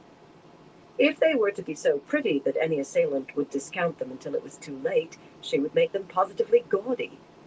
None of the guardswomen seemed to mind. Oh, yeah. In fact, they were What was eagerly that looking one? forward to the lacquered Yeah, breastplates. I know what you're talking about. She had overheard some who were Yeah, but unaware it's all she the was same here disparage series. the guardswomen, mostly women, but including Doylen Mellar, their own commander. Yet she had full confidence in their ability to protect her. They were What was brave that and one? determined, or they would not have been there. Urith Azeri and others who had been merchants' guards, a rare trade for women, gave daily lessons in the sword, and one or another of the warders gave a second lesson every day, too. Saritha's Ned Yarman and Andine's Jane were quite laudatory about how quickly they learned. Crossroads James said it of was because they Twilight. did not think they already knew something of how to use a blade, which seemed silly. How could you believe you already knew something if you needed lessons in it? Despite the guards already there, Devora told off 2 of those who accompanied her, and they drew their swords and went inside while Elaine waited in the corridor with Avienda and the rest, tapping her foot impatiently. Everyone avoided looking at her. The search was not a slur on the women guarding the doors. She supposed it was possible for someone to scale the side of the palace. There certainly was carving enough to provide handholds, yet she felt irritation at being made to wait on it. Only when they came out and reported to Devora that there were no assassins in between them, no once in a while, I'll give it a little break, just so people don't get burnt out on it. With the guardsmen forming up on either side of the So door. I'll give it a little break, and I'll put She a was not sure they would have different physically book on. prevented her from entering sooner, but so far she had been unwilling to put it to the test. Being restrained by her own bodyguards would have been beyond insufferable, no matter that they were just doing their jobs. Better to avoid the possibility altogether. A small fire burned on the white marble hearth of the anteroom, but it seemed to give little warmth. The carpets had been taken up for spring, and the floor tiles felt cold beneath the soles of her shoes, stout as they were. Asanda, her maid, spread red-trimmed gray skirts with still surprising grace, though the slim, white-haired woman suffered from painful joints, which she denied and refused healing for. She would have refused any suggestion that she return to her retirement as vehemently. Elaine's golden lily was embroidered large on her breast and proudly worn. 2 younger women flanked her a pace back in similar livery, but with smaller lilies, stocky, square-faced sisters named Sephanie and Neris. Shy-eyed, yet quite well-trained by Asanda, they made deep curtsies, settling nearly to the floor. Slow-moving and frail Asanda might be, but she never wasted time in idle chit-chat or stating the obvious. There were no exclamations over how wet Elaine and Avienda were, though doubtless the guardswomen had alerted her. "We'll get you both warm and dry, my lady, and right into something suitable for meeting mercenaries. The red silk with fire drops on the neck should impress them suitably. It's past time you ate, too. Don't bother telling me now, my lady. Neris, go fetch meals from the kitchens for the Lady Elaine and I Lady didn't Avienda." think of that. Avienda But yeah, gave a nothing snort of even laughter. close to it. Yet she had long since ceased objecting to being called lady. And a good thing, since she would never stop. Oh, saying yeah. it. With servants, there were things you commanded. and I things don't you think I'd be simply had to playing that tolerate. series. Neris grimaced and took a deep breath for some reason, but dropped another deep curtsy. I This didn't to Asanda, even and know one that only was a slightly book deeper series. to To, Elaine. tell you She the and her truth, sister were every bit as much in awe I of don't the know. elderly Everyone woman made as fun they of were the of the movies. daughter heir of Andor, before gathering her skirts and darting into the corridor. Elaine grimaced too. The guardswomen had also told Asanda about the mercenaries, apparently, and that she had not eaten. She hated people talking about her behind her back, but how much of that was her shifting moods? She could not recall being upset before because a maid knew what dress to lay out in advance, or because someone knew she was hungry and sent for a meal without being asked. Servants talked among themselves, gossiped constantly in truth, that was a given, and passed along anything that might help their mistress be served better if they were good at their jobs. Asanda was very good at hers. Still, it rankled, and it rankled the worse for her knowing that it was irrational. She let Asanda lead her and Avienda into the dressing room, with Sephanie bringing up the rear. She was feeling very miserable by this I time, guess I should damp put and shivering, not to mention angry with a Birgitta for different. stalking off, Put a title and frightened put by a losing her way in the place she'd not grown that up, Twilight. and sullen over her better bodyguards Twilight. gossiping about her. In truth, she felt absolutely wretched. Soon enough, though, Asanda had her out of her wet things and wrapped in a large white towel that had been hanging on a warming rack in front of the wide marble fireplace at the end of the room. That had a soothing effect. This fire was not at all small, and the room seemed not far short of hot, a welcome heat that soaked into the flesh and banished shivers. That's funny. Asanda toweled Elaine's hair dry while Sephanie performed the same office for Avienda, which chagrined Avienda still, though this was hardly the first time. She and Elaine frequently brushed one another's hair at night, yet accepting this simple service from a lady's maid put spots of color in Avienda's sun-dark cheeks. When Sephanie opened one of the wardrobes lining one wall, Avienda sighed deeply. She held one towel loosely draped around her. Another woman drying her hair might be embarrassing, but near nudity presented no difficulties. and a second, smaller, was wrapped around her hair. Do you think I should wear Wetlander clothes, Elaine, since we are going to meet these mercenaries? She asked in tones of great reluctance. Asanda smiled. She enjoyed dressing Avienda in silks. Elaine hid a smile of her own, no easy task, since she wanted to laugh. Her sister pretended to disdain silks, but she seldom missed an opportunity to wear them. If you can bear it, Avienda, she said gravely, adjusting her own robing towel carefully. Asanda saw her in her skin every day, and Stephanie too, but it was nothing to let happen without reason. For best effect, we should both overawe them. You won't mind too much, will you? But Avienda was already at the wardrobe, her towel gaping. I guess you got a point. I didn't think of it like that. Several sets of Aiel garb. Well, you definitely the wardrobes, but made some good money off of it. Finely cut silks and woolens before they left Ebou Dar, enough to fill nearly a quarter of the carved cabinets. That brief burst of amusement left Elaine no longer feeling as if she had to argue over everything. So without demurral, she let Asanda get her into the red silk, with fire drops the size of a finger joint sewn in a band around the high neck. The garment would impress, for sure, with no need for other jewels, though in truth the great serpent ring on her right hand was jewel enough for anyone. The white-haired woman had a delicate touch, but Elaine still winced as she began doing up the rows of tiny buttons down her back, tightening the bodice across her tender bosom. Opinions varied on how long that would last, yet all agreed that she could expect more swelling. Oh, how she wished Rand were near enough to share the full effect of her bond with him. That would teach him to get her with child so carelessly. Of course, she could have drunk the heartleaf tea before lying with him. She pushed that thought away firmly. This was all Rand's fault, and that was that. Avienda chose blue, which she often did, with rows of tiny pearls edging the bodice. The silk was not so deeply cut as Ebou Dari fashions, yet still would display a little cleavage. Few dresses sewn in Ebou Dar failed to do that. As Stephanie began fastening her buttons, Avienda fondled something she had retrieved from her belt pouch. A small dagger with a rough hilt of deer horn wrapped in gold wire. I remember that one. The books. Though Elaine had not been able to puzzle out what it did before pregnancy forced a halt to such TV show that they had right after school, so kids could go watch it. Avienda's eyes were almost dreamy as she stared at it. It was like the beginner's guide for kids horror. Before we moved on to more adult horror. Get them started out. And blinked at the dagger in her hands. The iron blade, it looked like iron at least, and felt almost like iron, had never been sharpened so far as Elaine could tell, and was little longer than her palm, though wide in proportion. Even the point was too blunt for stabbing. I thought to give it to you, but you never said anything about it, so I thought I might be wrong, and then we would believe you were safe from some dangers, at least, when you were not. R.L. Stein. So I decided to keep it.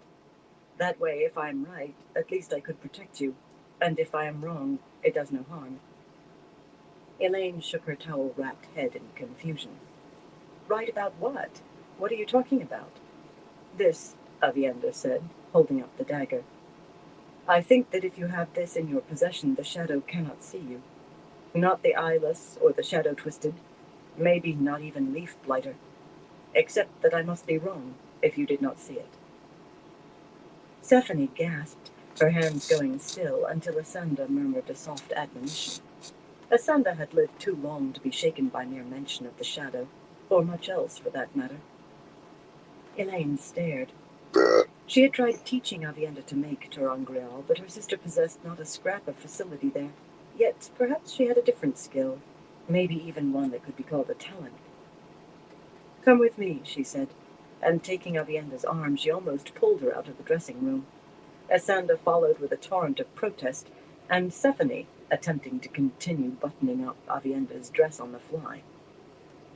In the larger of the apartment's 2 sitting rooms, goodly fires blazed in both of the fireplaces, and if the air was not so warm as in the dressing room, it was still comfortable. The scroll-edged table bordered with... I don't know, I've always been into reading since I was a kid. She and Avienda took most of their meals. Reading like way above my level at the time. Sat in a stack on one end of the table. histories of Andor and books of tales. The mirrored stand lamps gave a good light, and they often read here of an evening. More importantly, a long side table against one dark-paneled wall was covered with ter'angreal from the cache the kin had kept hidden in Ebu Dar. Cups and bowls, statuettes and figurines, jewelry, all manner of things. Most looked commonplace, aside from perhaps the strangeness of design, yet even the most fragile-seeming could not be broken, and some were much lighter or heavier than they appeared. She could no longer safely study them in any meaningful way. She had Min's assurance her babes could not be harmed, but with her control of the power so slippery, damaging herself was more a possibility than ever. Yet she changed what was on the table every day, picking out pieces at random from the panniers kept in the apartment's box room, just so she could look at them and speculate on what she had learned before getting with child. Not that she had learned very much, well, nothing really, but she could think on them. There was no worry of anything being stolen.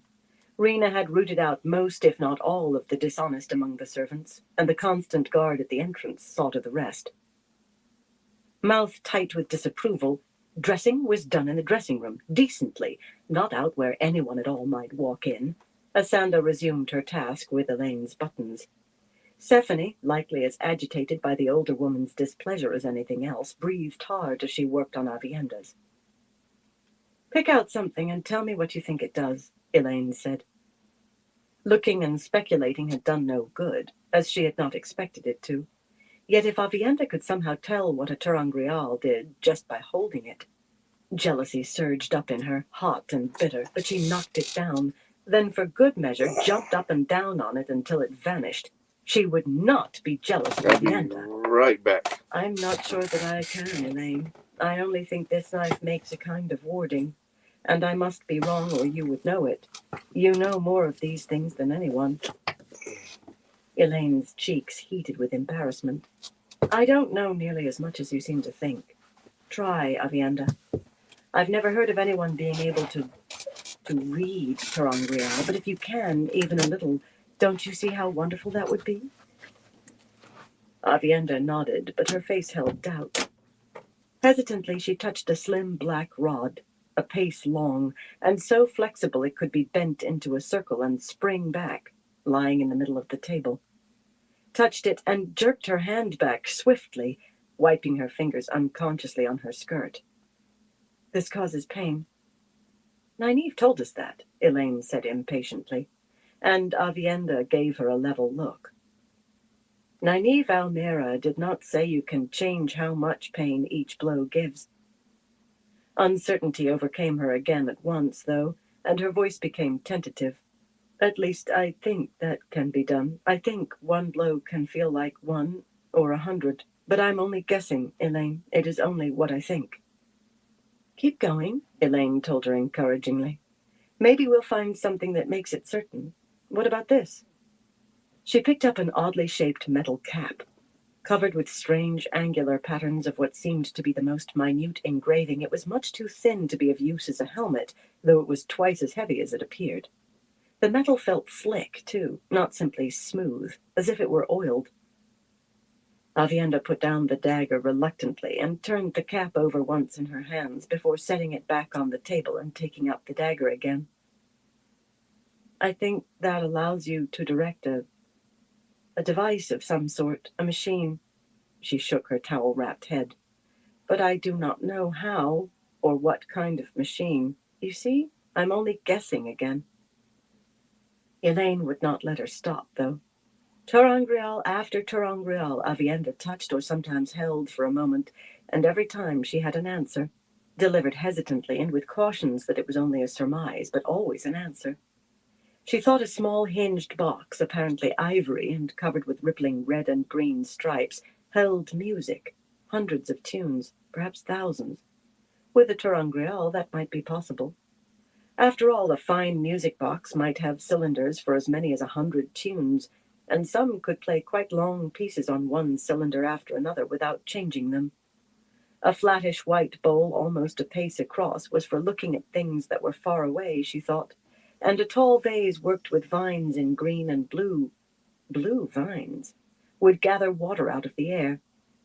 That sounded useless, But Avienda almost caressed it, and after consideration, Elaine realized it would be very useful indeed in the waste, if it worked as Avienda believed, and someone figured out how to make it work.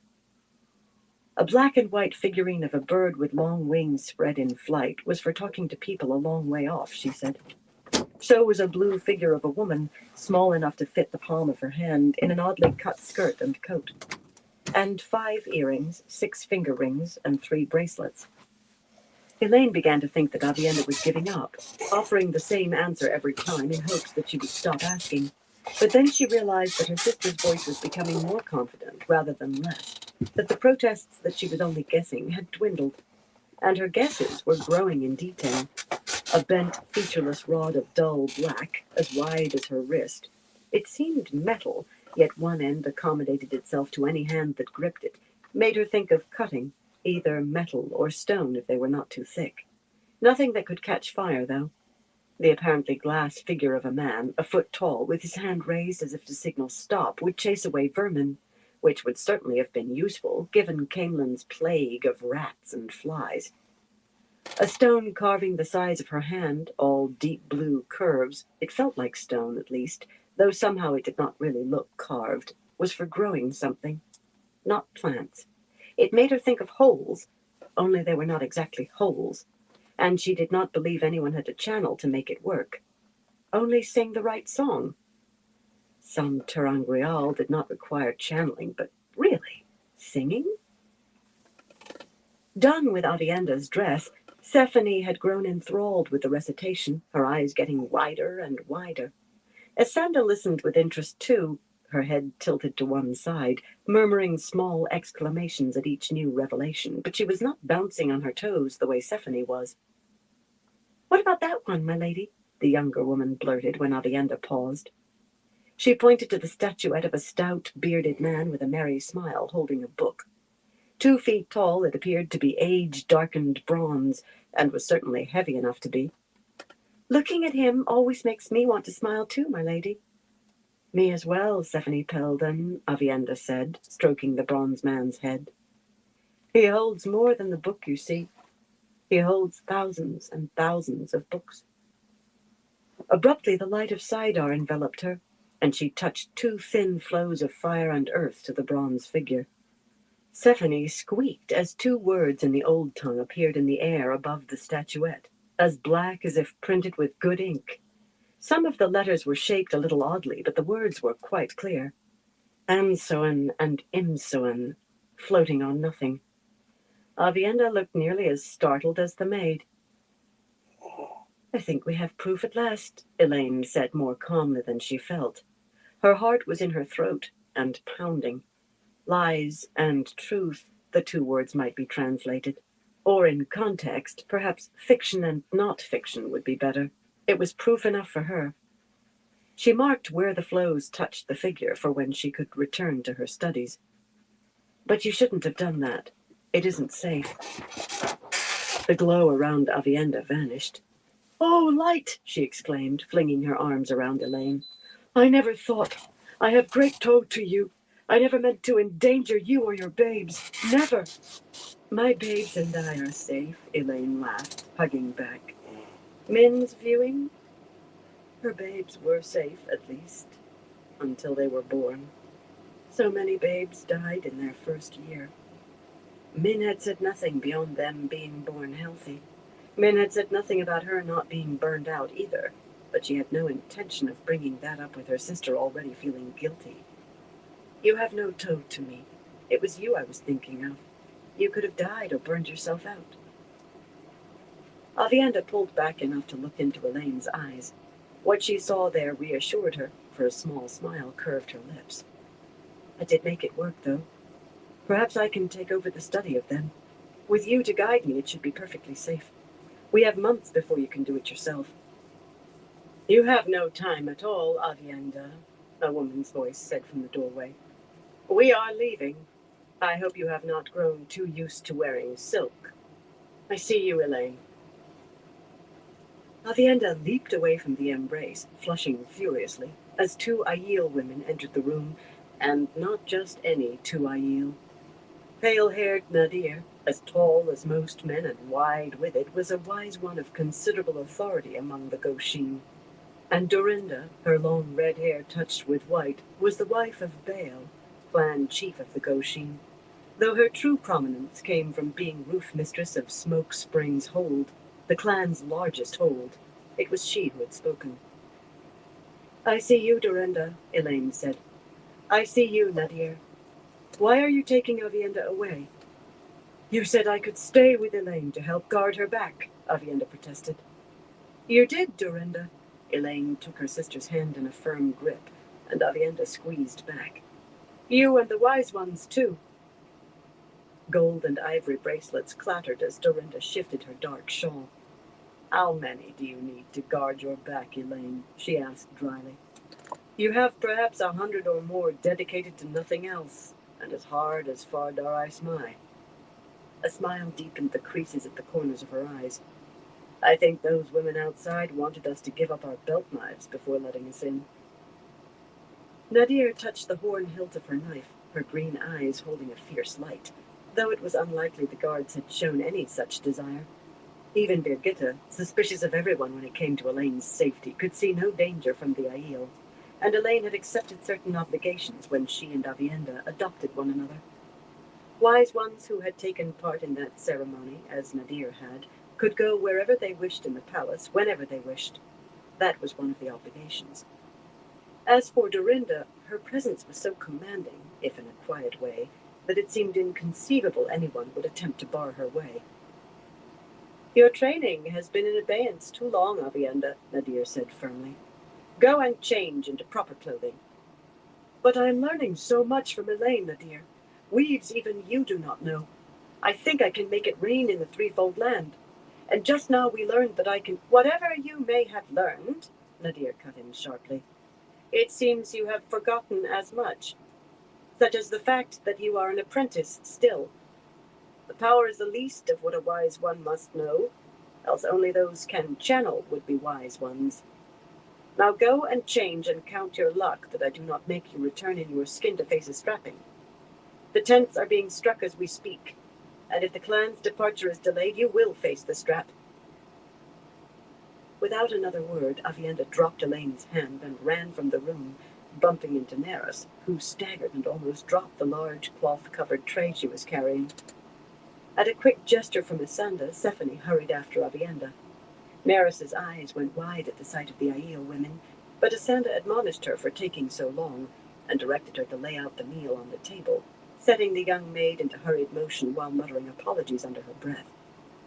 Elaine wanted to run after Avienda too, to grasp every moment with her, but Nadir's words held her. "You're leaving Cainlan, Dorinda? Where are you going?" As much as Elaine liked the Aiel, she did not want them wandering about the countryside. With the situation as unstable as it was, they were problem enough simply venturing out of their camp to hunt or trade. "We are leaving Andor, Elaine.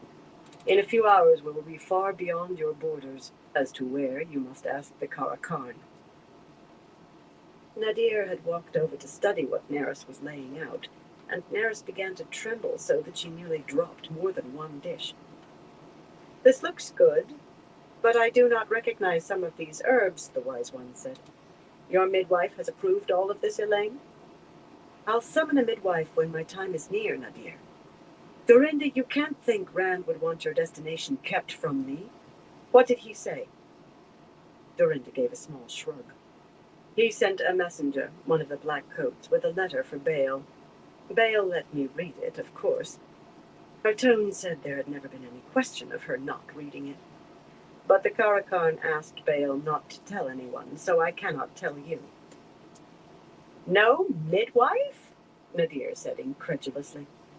"Who tells you what to eat and drink? Who gives you the proper herbs? Stop looking daggers at me, woman. Melane's temper is worse than yours could ever be, but she has sense enough to let Monaella govern her in these things." "Every woman in the palace governs what I eat," Elaine replied bitterly. "Sometimes I think every woman in Cainlan does." "Dorinda, can't you at least—" "My lady, your food is getting cold," Asanda said mildly, but with just the touch of firmness that an elderly retainer would allow. Gritting her teeth, Elaine glided to the chair Asanda stood behind. She did not flounce, much as she wanted to. She glided. Isanda produced an ivory-backed hairbrush, and removing the towel from Elaine's head, began brushing her hair while she ate. She ate largely because not eating only meant someone would be told to fetch more hot food, because Isanda and her own bodyguards between them might well keep her there until she did. But except for some dried apple that had not gone bad, the meal was decidedly unappetizing. The bread was crusty but flecked with weevils, and the soaked dried beans, since all of the preserved beans had spoiled, were tough and tasteless. The apple was mixed in a bowl of herbs, sliced burdock root, black haw, cramp bark, dandelion, nettle leaf, with a touch of oil, and for meat she had a piece of kid simmered in bland broth, with next to no salt, as far as she could tell. She would have killed for salty beef dripping with fat. Avienda's plate had sliced beef, though it looked tough. She could as well ask for wine. To drink, she had her choice of water or goat's milk. She wanted tea almost as much as she did fatty meat, but even the weakest tea sent her running to make water, and she had quite enough difficulties with that as it was. So she ate methodically, mechanically, trying to think of anything but the tastes in her mouth. Except for the apple, at least. She tried to pry some news of Rand out of the two Aiel women, but it seemed they knew less than she, as far as they would admit, anyway. They could be close-mouthed when they wanted to be. She at least knew that he was somewhere far to the southeast. Somewhere in Tyr, she suspected, though he could as easily have been on the plains of Merida or in the spine of the world. Beyond that, she knew he was alive, and not a whit more. She tried keeping the conversation on Rand in the hope they might let something slip, yet she might as well have tried dressing bricks with her fingers. Dorinda and Nadir had their own goal, convincing her to acquire a midwife right away. They went on and on about how she might be endangering herself and her babes, and not even Min's viewing would dissuade them. "Very well," she said at last, slapping down her knife and fork. "I will start looking for one today. And if she failed to find one, well, they would never know." "I have a niece who's a midwife, my lady," Isanda said. "Malphane dispenses herbs and ointments from a shop on Candle Street in the New City, and I believe she is quite knowledgeable." She patted a few last curls into place and stepped back with a pleased smile. "You do so remind me of your mother, my lady." Elaine sighed. It seemed she was to have a midwife whether she wanted one or not. Someone else to see that her meals were wretched. Well, perhaps the midwife could suggest a remedy for those backaches at night, and the tender bosom. Thank the light she had been spared the desire to sick up.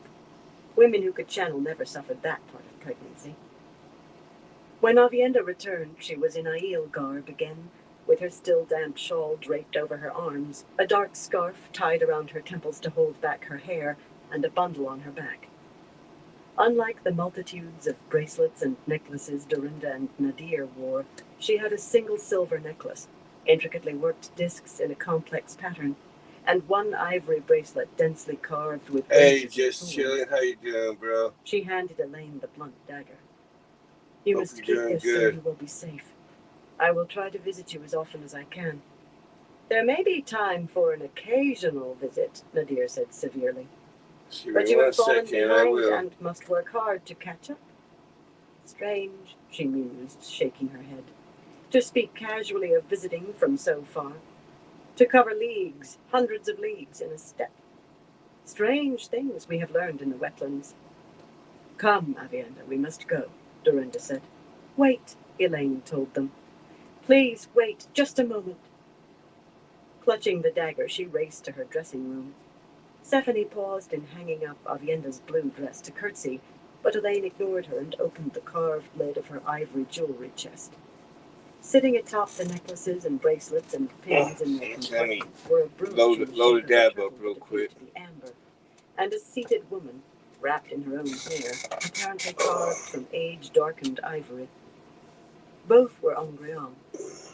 Placing the antler-hilted dagger in the chest, she picked up the turtle. "Oh yeah, I'm always good." Snatched up the twisted stone dream ring, all red and blue and brown.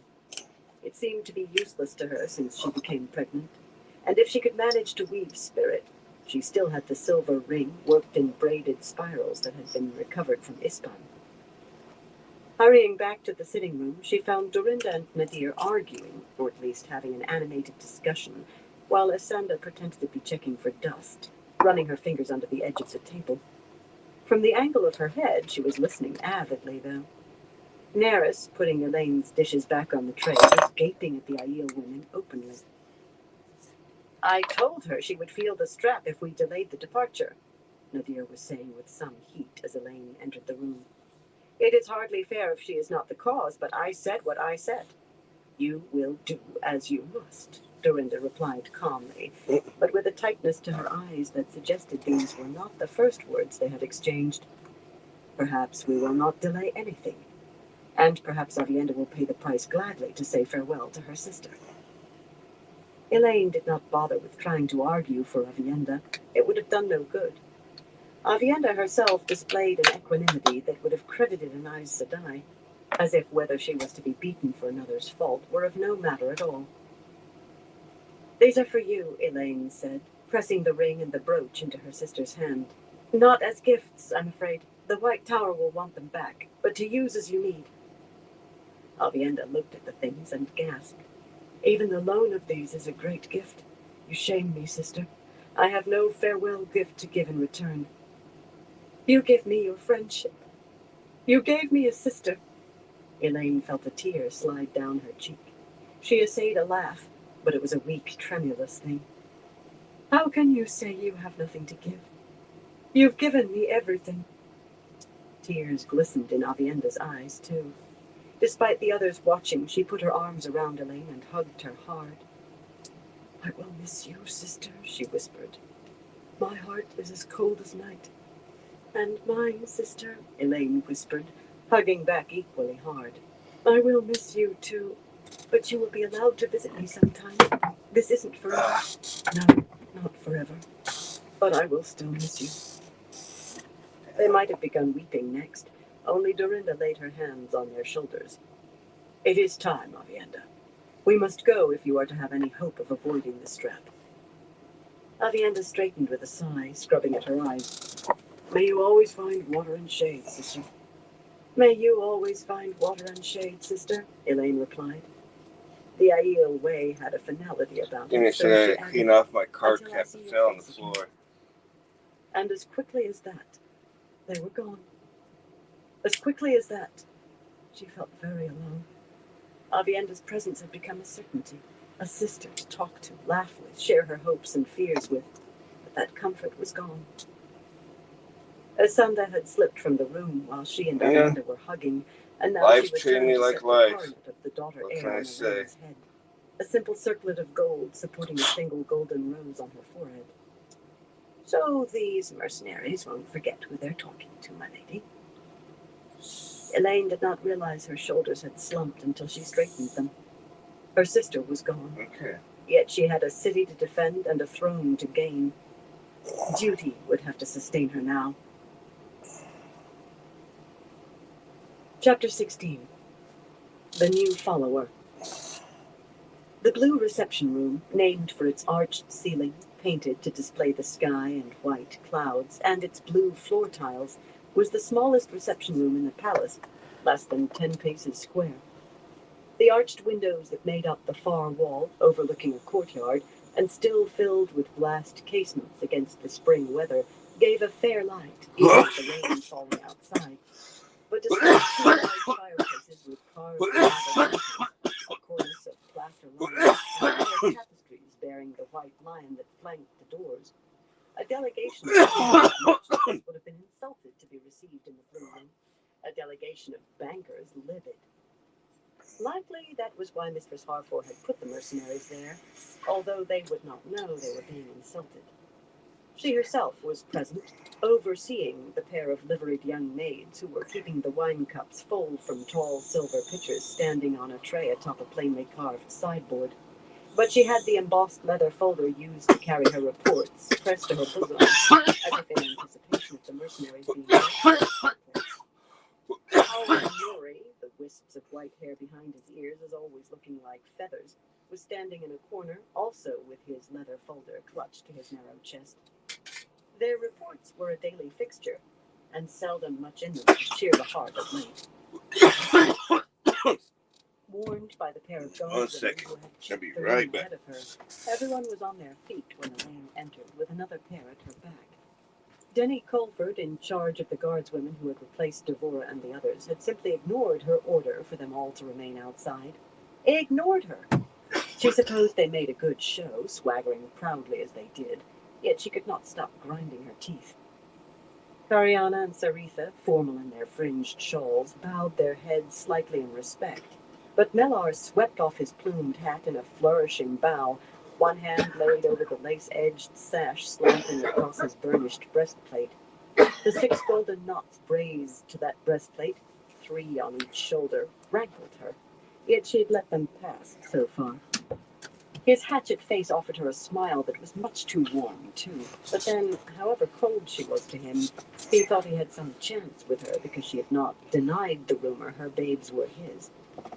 Her reasons for not countering that filthy tale had changed.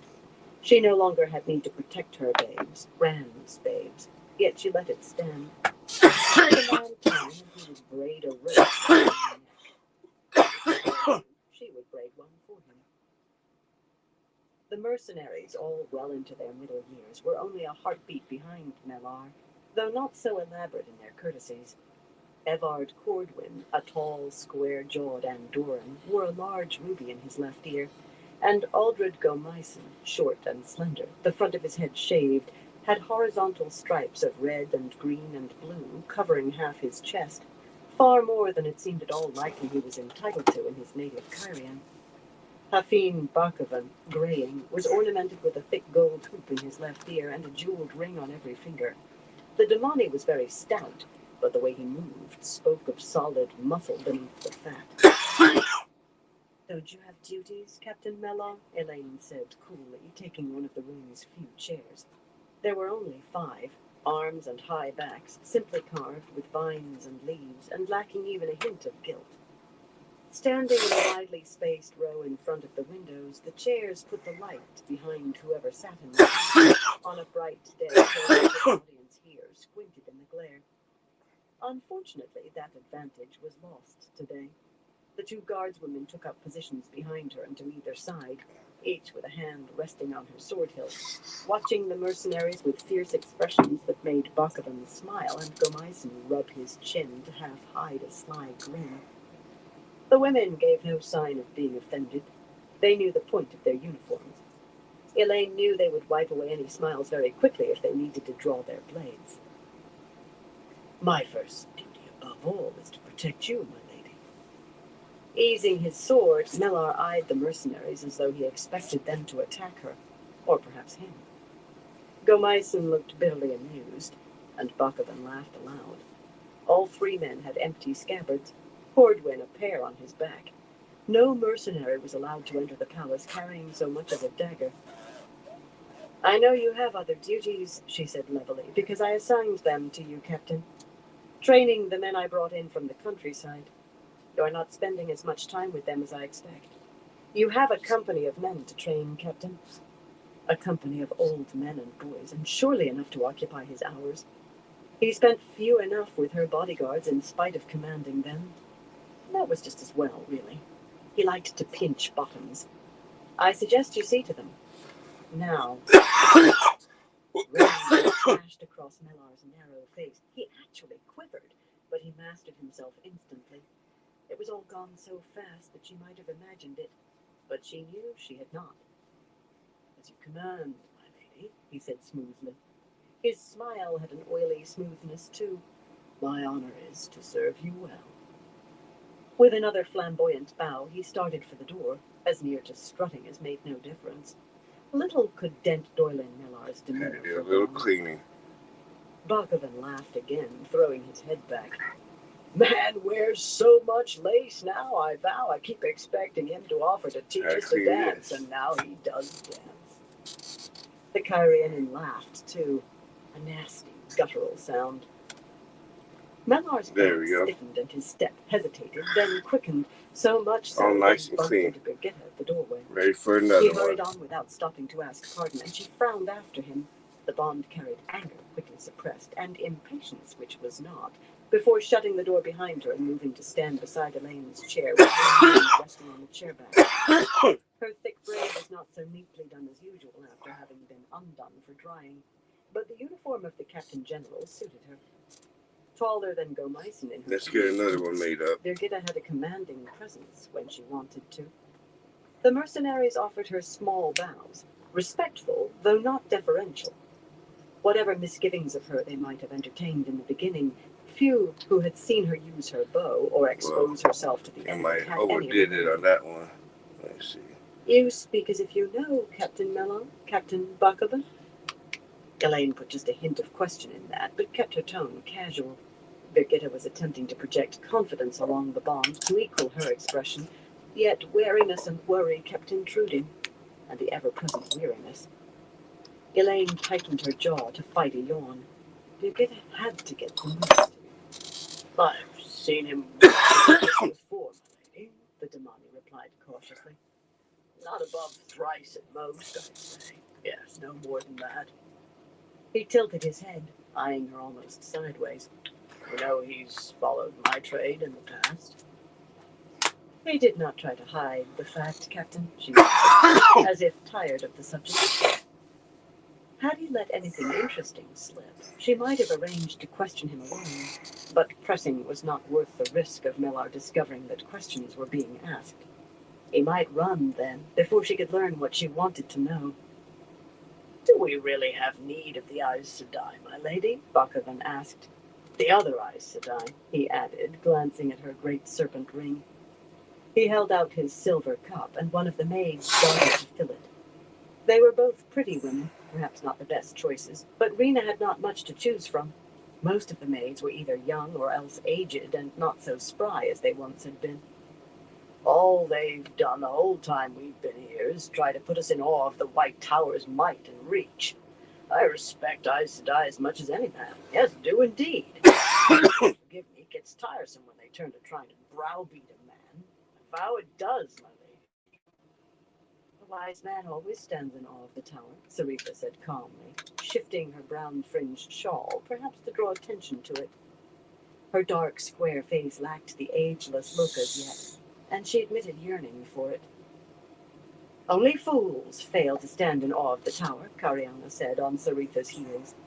A bulky woman, as wide in the shoulders as most men, the green had no need for gestures. Her coppery face proclaimed what she was to anyone who knew what to look for, as loudly as did the ring on her right forefinger. The word I hear, Gomyson said darkly, is that Tar Valon is besieged. I hear the White Tower is split with 2 amulettes. I even hear the tower is held by the Black Ajah. A brave man, murmured to Aes Sedai, but he still flinched, saying it. Flinched and went right. Who is it? You want us to know? Believe everything you hear. Sarita's voice was serene, a woman stating indisputable fact. Truth has more shadings than you might think, and distance often distorts truth into something very different from the facts. Lies about dark friend sisters are dangerous to repeat, however. Believe, Cariana calmly, is that the idea of the White Tower now and always, and you stand before 3 Aes Sedai. You should have a care with your words, Captain. Gomyson scrubbed the back of a hand across his mouth, but his dark eyes defiance. Hunted defiance. I'm just saying, on the street, he muttered. Are we here to talk about the White Tower? Cordwin said, scowling. He emptied his wine cup before going on, as if this talk made him uneasy. How much had he already consumed? He seemed a trifle unsteady on his feet, and there was a touch of fear in his words. The tower is 100 leagues from here. And there is no business of ours. True, friend, Buckoven said, true. Our business is swords. Swords and blood. Which, my lady, brings us to the sordid matter of. He waggled thick, begemmed fingers. Gold. Every day we lose men. Day after day with no result. And there are very few suitable replacements to be found in the city. Well, not at all, then Cordwin muttered, eyeing the maid filling his cup. She blushed at his scrutiny and finished her task quickly, spilling wine on the floor tiles and making Mistress Harford frown. Those that might have been are all signing up for the Queen's Guards. That was true enough. Enlistments seemed to increase by the day. The Queen's Guards would be a formidable force, eventually. Unfortunately, the vast majority of those men were months from being able to handle a sword without stabbing themselves in the foot, and further from being of any use in battle. As you say, friend, Bakovan murmured. As you say. He directed a wide smile at Elaine. Perhaps he meant to seem friendly, or maybe reasonable, but it minded her of a man trying to sell her a pig in a sack. Even after we're done here, finding new men won't be easy, my lady. Suitable men aren't found under cabbages. No, they're not. Fewer men means fewer coins for our next hires. An inescapable fact of the world. We think it's only just that we receive compensation. Anger surged in Elaine. They thought she was desperate to hold on to them, was what they thought. Worse, they were. These 3 men represented better than 1,000 more between them. Now that I've seen that one. If Gaibon had brought her, that would be a grievous loss. Especially if it started other mercenaries thinking her cause was lost. Mercenaries disliked being on the losing side. What's that on like rats fleeing fire just to chilling? avoid that. Her anger surged, but she held it in rein. By a hair's breadth. She could not keep the scorn from her voice, though. Did you think you would take no casualties? Did you expect to mount guard and take gold for it without bearing your swords? You signed for so much gold each day, Birgitta put in. She did not say how much, because every company had bargained for its own agreement. The last thing they needed was for the mercenary companies to grow jealous of each other. As it was, it seemed that half the common room fights the guards broke up were between men of different companies. A fixed amount. To put it cruelly, the more men you lose, the greater your profit. Ah, Captain General, The stout man said blandly. but you forget the death money that has to be paid to the widows and orphans. Gomyson made a choking noise, and Cordwin stared at Bakovan incredulously, then tried to cover it by draining his wine cup again. No shit. Elaine Might have to check that out. her hands tightening to fists on the arms of her chair.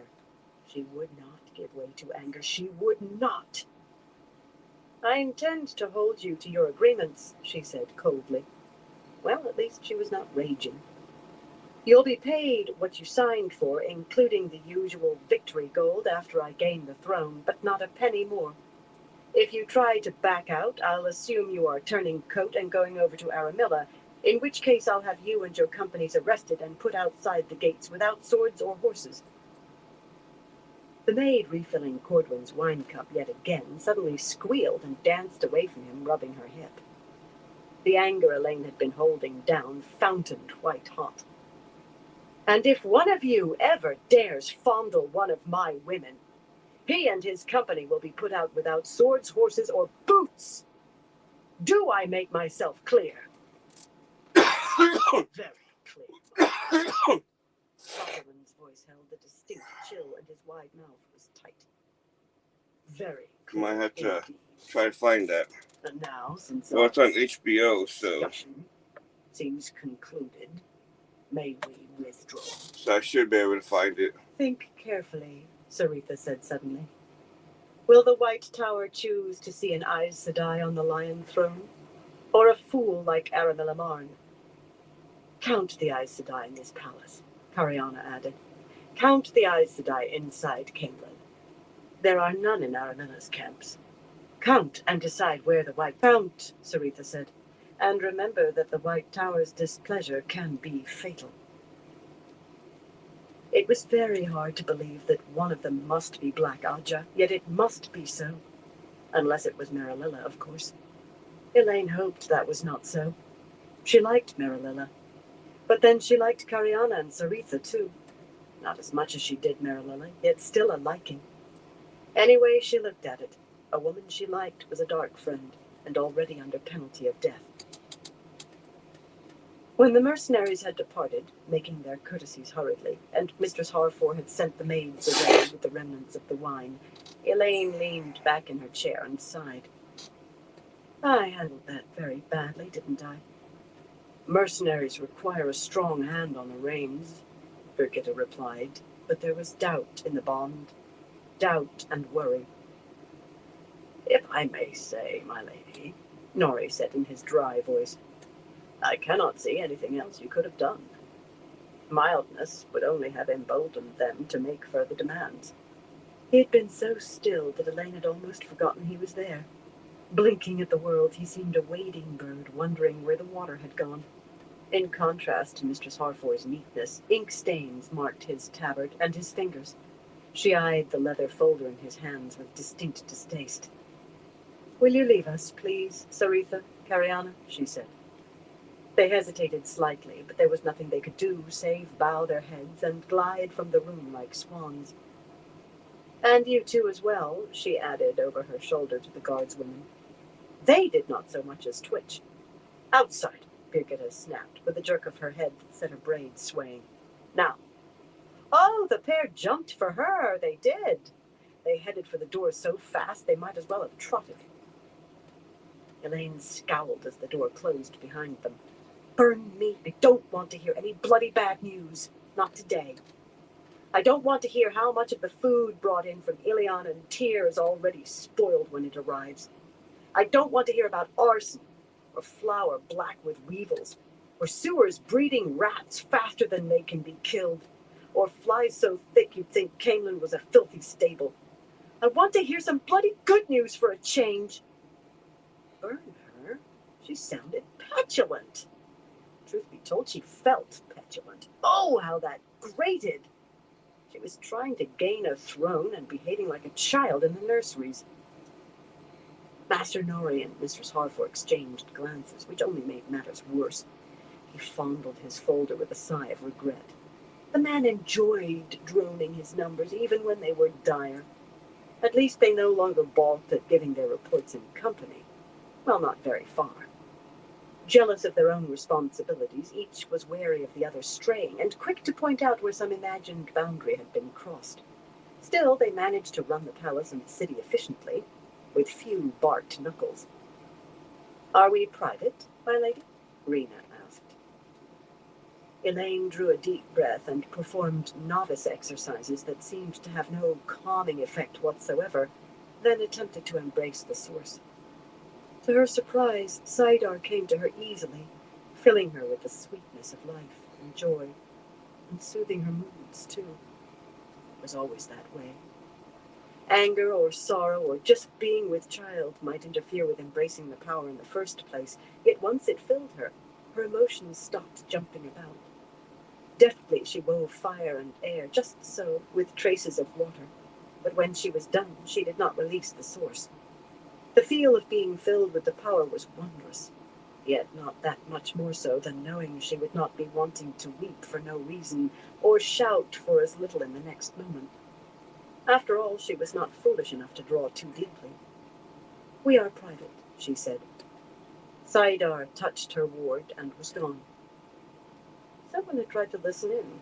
Not the first time that had happened. With so many women who could channel gathered in the palace, it would have been surprising if no one attempted to snoop. But she wished she knew how to trace whoever was making those attempts. As it was, she hardly dared say anything of substance without a ward in place. Then I have a little good news, Mistress Harford said, shifting her folder but not opening it. From John Skellet. The barber had been most assiduous about carrying his reports, approved beforehand by Rena, out to Aramilla and bringing back what he could learn in the camps outside the city. He was in the employ of Nayan Rawn, but Nayan supporting Aramilla's claim would surely share Skellet's reports with Aramilla. Unfortunately, what he had been able to learn so far had not been of much use. He says that Aramilla and the high seats supporting her intend to be in the first party to ride into Camelin. She boasts of it constantly, it seems. Elaine sighed. Aramilla and the others stayed together, moving from camp to camp according to no pattern she could see, and for some time great effort had gone into trying to learn where they would be ahead of time. A simple matter then, to send soldiers through a gateway to seize all of them at once and decapitate her opposition. As simple as such things could be, anyway. Men would die under the best of circumstances. Some of the high seats might well escape. Yet if only Aramilla herself could be taken, there would be an end to it. Elenia and Neon had made public renunciation of their own claims, which was irreversible. That pair might go on supporting Aramilla if they remained free. They had tied themselves to her tightly. But with Aramilla in hand, all Elaine really would have to contend with was gaining the support of at least 4 more of the great houses. As if it were easy. So far, efforts in that direction had proved futile. Perhaps today would bring good news on that front, though. But this news was useless. If Aramilla and the others were riding into Camelin, it would mean the city was beyond the brink of falling. Worse, if Aramilla was boasting, she must believe it would happen soon. The woman was a fool in many ways, but it would be a mistake to underestimate her completely. She had not carried her claim this far by being an absolute fool. "This is your good news?" Birgitta said. She saw the implications, too. A hint of when might help. Rena spread her hands. Aramilla gave Skelet a gold crown with her own hands once, my lady. He turned it over to me as proof that he's reformed. Her lips compressed for a moment. Skelet had saved himself from hanging, yet he would never regain trust. That's the only time the man's been within 10 paces of her. He has to go by what he can pick up gossiping with the other men. She hesitated. He's very afraid, my lady. The men in those camps are certain they'll take the city in a matter of days. Afraid enough to turn his coat a 3rd time? Elaine asked quietly. There was nothing to say to the other matter. No, my lady. If Neon or Amarilla learns what he's done, he's a dead man, and he knows it. But he's afraid if the city falls, they will learn. I think he may bolt soon. Elaine nodded grimly. Mercenaries were not the only rats to flee fire. Do you have any good news, Master Nori? The first clerk had been standing quietly, fingering his embossed leather folder and trying to appear as if he were not listening to Rena. I think I can do better, Mistress Harford, my lady. There might have been a touch of triumph in his smile. Of late, it was rare for him to have better news than she. I have a man I believe can follow Mellar successfully. May I have him brought in? Now that was excellent news. 5 men had died trying to follow Doylan Mellar when he went out into the city at night, and the coincidence seemed strained. The first time it had appeared the fellow fell afoul of a footpath, and she thought nothing of it beyond How's your night settling going? man's widow. The guards managed to keep crime under some control, except for arson at least, yet robbers used darkness as a cloak to hide in. The other 4 had seemed the same, killed with a single knife thrust, their purses emptied. But however dangerous the streets at night, coincidence hardly seemed credible. When she nodded, the spindly old man hurried to the doors and opened one to put his head out. She could not hear what he said. The ward worked both ways, but in a few minutes a burly guardsman entered, pushing ahead of him a shuffling man with fetters on his wrists and ankles. Everything about the prisoner seemed average. He was neither fat nor thin, tall nor short. His hair was brown, of no particular shade she could name, and his eyes as well. His face was so ordinary she doubted she could describe him. No features stood out at all. His clothing was just as unremarkable. A plain brown coat and breeches of neither the best wool nor the worst, somewhat rumpled and beginning to show dirt. A lightly embossed belt with a simple metal buckle that might have 10,000 twins in Camelin. In short, he was eminently forgettable. Birgitta motioned the guardsman to stop the fellow well short of the chairs and told him to wait outside. Remarkable fellow, Nori said, watching the guardsman leave. Afrin Hansard. He served your mother faithfully and knows how to keep his mouth shut. Nice. Chains? Elaine said. This is Samuel Hark, my lady, Nori said, eyeing the man with the sort of curiosity he might have shown toward an unfamiliar and oddly shaped animal. A remarkably successful cut purse. The guards only caught him because another ruffian, turned the cat on him, as they say in the streets, hoping to lessen his own sentence for a third offense of strong-arm robbery. A thief would be eager for that. Not only was the flogging longer, the thief mark branded on his forehead would be much harder to disguise or hide than the mark on his thumb for his second offense. Anyone who has managed to keep from being caught for as long as Master Hark should be able to carry out the task I have in mind for him. I'm innocent, I am, my lady. Hark knuckled his forehead, the iron chains of his fetters clinking, and put on an ingratiating smile. He talked very quickly. It's all lies and happenstances. It is. I'm a good Queen's man, I am. I wore your mother's colours in the riots, my lady. And not that I took part in rioting, you understand. I'm a clerk when I have work, which I'm out of at the moment. But I wore her colours on my cap for all to see, I did. The bond was full of Birgitta's skepticism. Master Hark's rooms contained chests full of neatly cut purses, the first clerk went on. There are thousands of them, my lady. Quite literally thousands. I suppose he may regret keeping, trophies. Most cut purses have sense enough to get rid of the purse as soon as possible. I picks them up when I sees one, I does, my lady. Hark spread his hands as far as his chains allowed and shrugged, the very image of injured innocence. Maybe it were foolish, but I never saw him harm. Just a harmless sort of amusement, my lady. Mistress Harforth sniffed loudly, disapproval clear on her face. Hark managed to look even more hurt. His rooms also contained coins to the value of over 120 gold crowns, secreted under the floorboards, in cubbyholes, in the walls, in the rafters, everywhere. His excuse for that, Norrie raised his voice as Hark opened his mouth again, is that he distrusts bankers. He claims the money is an inheritance from an aged aunt in Four Kings. I myself very much doubt the magistrates in Four Kings will have registered such an inheritance, though. The magistrate judging his case says he seemed surprised to learn that inheritance are registered. Indeed, Hark's smile faded somewhat at being reminded.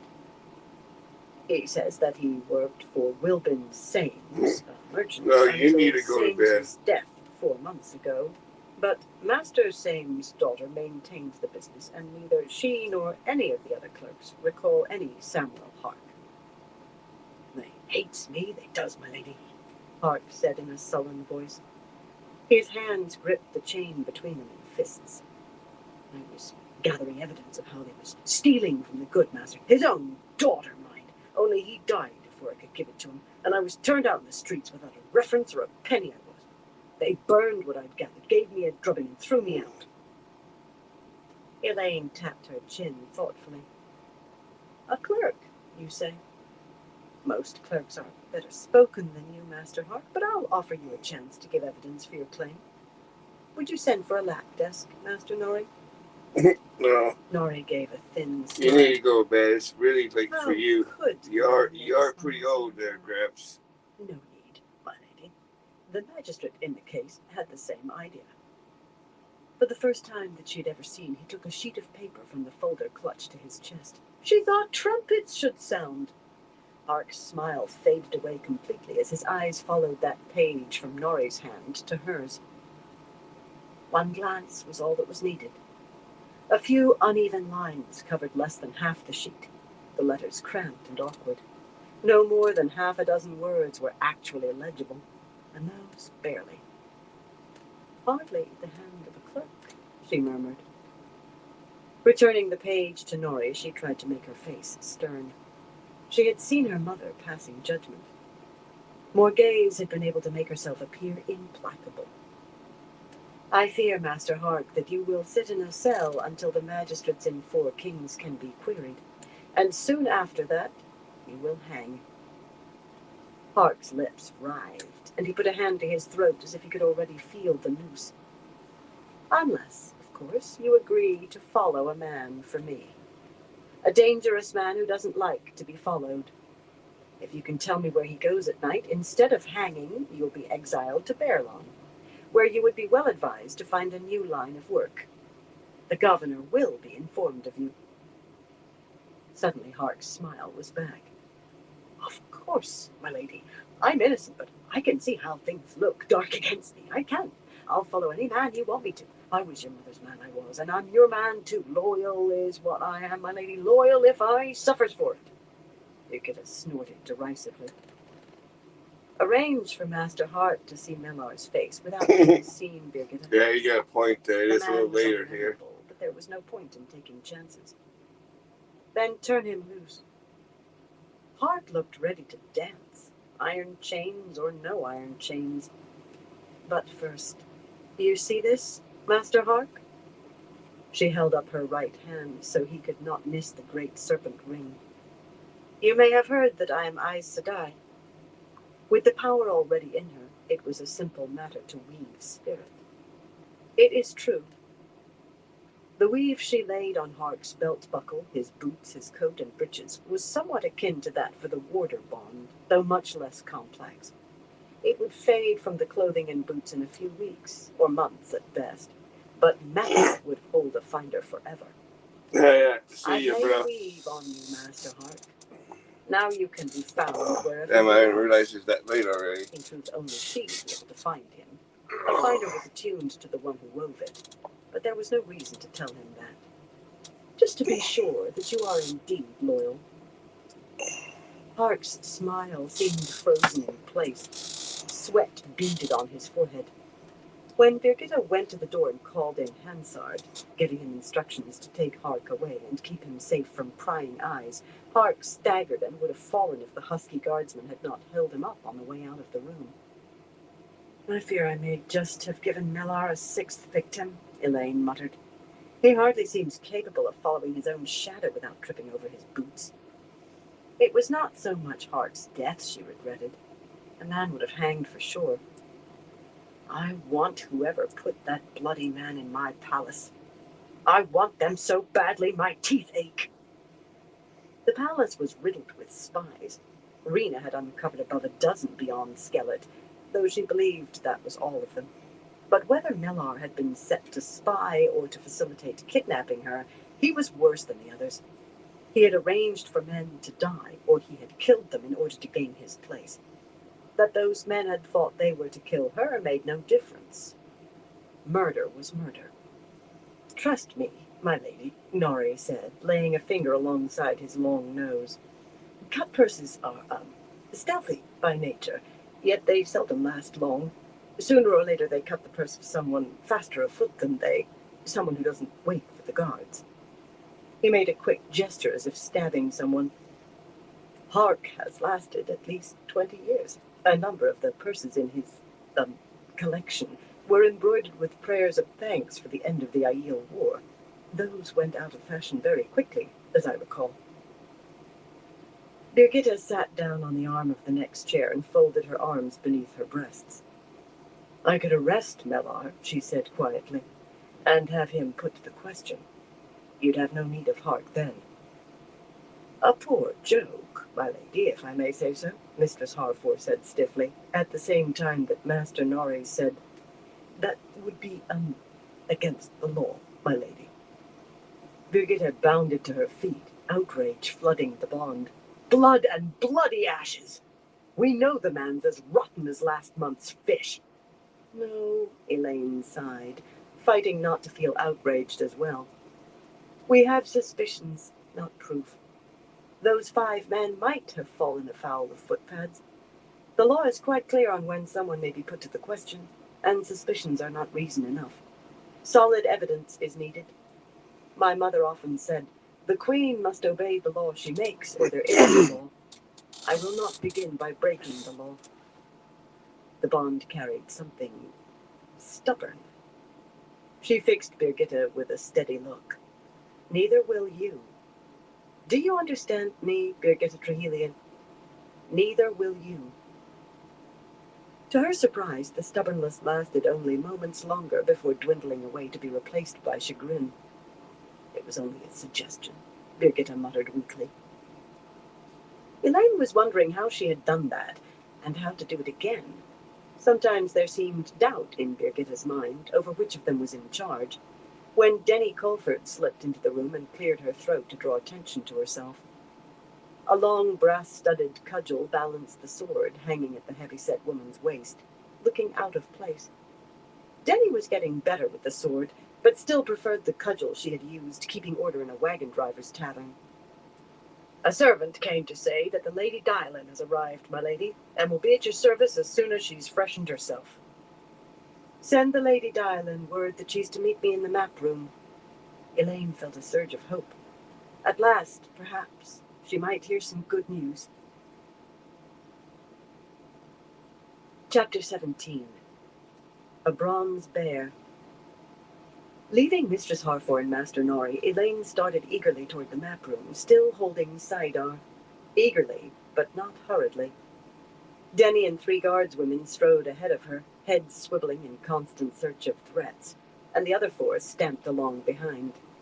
She doubted that Dylan would take long over her ablutions, good news or bad. The light said that it was good. Birgitta, hands clasped behind her back and wearing a frown, seemed sunk in silence as they walked, though she studied every crossing corridor as if expecting an attack from it. The bonds still carried worry and tiredness. A yawn cracked Elaine's jaws before she could stop herself. An unwillingness to start rumors was not the only reason she maintained a stately pace. There were more than servants in the hallways now. Courtesy had required her to offer rooms in the palace to the nobles who managed to reach the city with armsmen, counting armsmen loosely. Some were well-trained and carried a sword every day. Others had been guiding a plow before being called to follow their lord or lady, and a fair number had accepted. Mainly those who had no dwelling in Caemlyn, or, she suspected, felt pinched for coin. Farmers or laborers might think all nobles wealthy, and certainly most were, if only in comparison. But the expenses required by their positions and duties left many counting coins as carefully as any farm wife. What she was to do for the newest arrivals she did not know. Nobles already were sleeping 3 and 4 to a bed wherever the beds were large enough. All but the narrowest could take at least 2, and did. Many kinswomen had been reduced to pallets on the floor in the servants' quarters, and thank the light, spring had made that possible. It seemed the whole lot of her noble guests were out strolling, and when they offered her courtesies, she had to stop and pass at least a few words. Sir Gay's Gilberne, small and slim in a green riding dress, her dark hair lightly touched with white, who had brought all 20 of the armsmen in her service, and vinegary old Kelwyn Janivor, wiry in his discreetly darned blue wool coat, who had brought 10, received as gracious an exchange as did lanky Beryl Layton and stout Anthella Sharplin, though they were high seats, if of minor houses. All had written to her support with whatever they could gather, and none had turned back on learning the odds. Many looked uneasy today, though. No one said anything of it. They were all full of good wishes and hopes for a speedy coronation, and how honored they were to follow her. But worry was written on their faces. Aralinda Brandstrom, normally so ebullient you might think she believed her 50 armsmen could turn the tide for Elaine by themselves, was not the only woman chewing her lip. And Leia... Alright, everyone, I'm gonna call it into this live for tonight. But I want to thank everyone for stopping by, and everyone continue to stop by. I definitely appreciate all y'all's support. Until next time, everyone, y'all stay safe out there.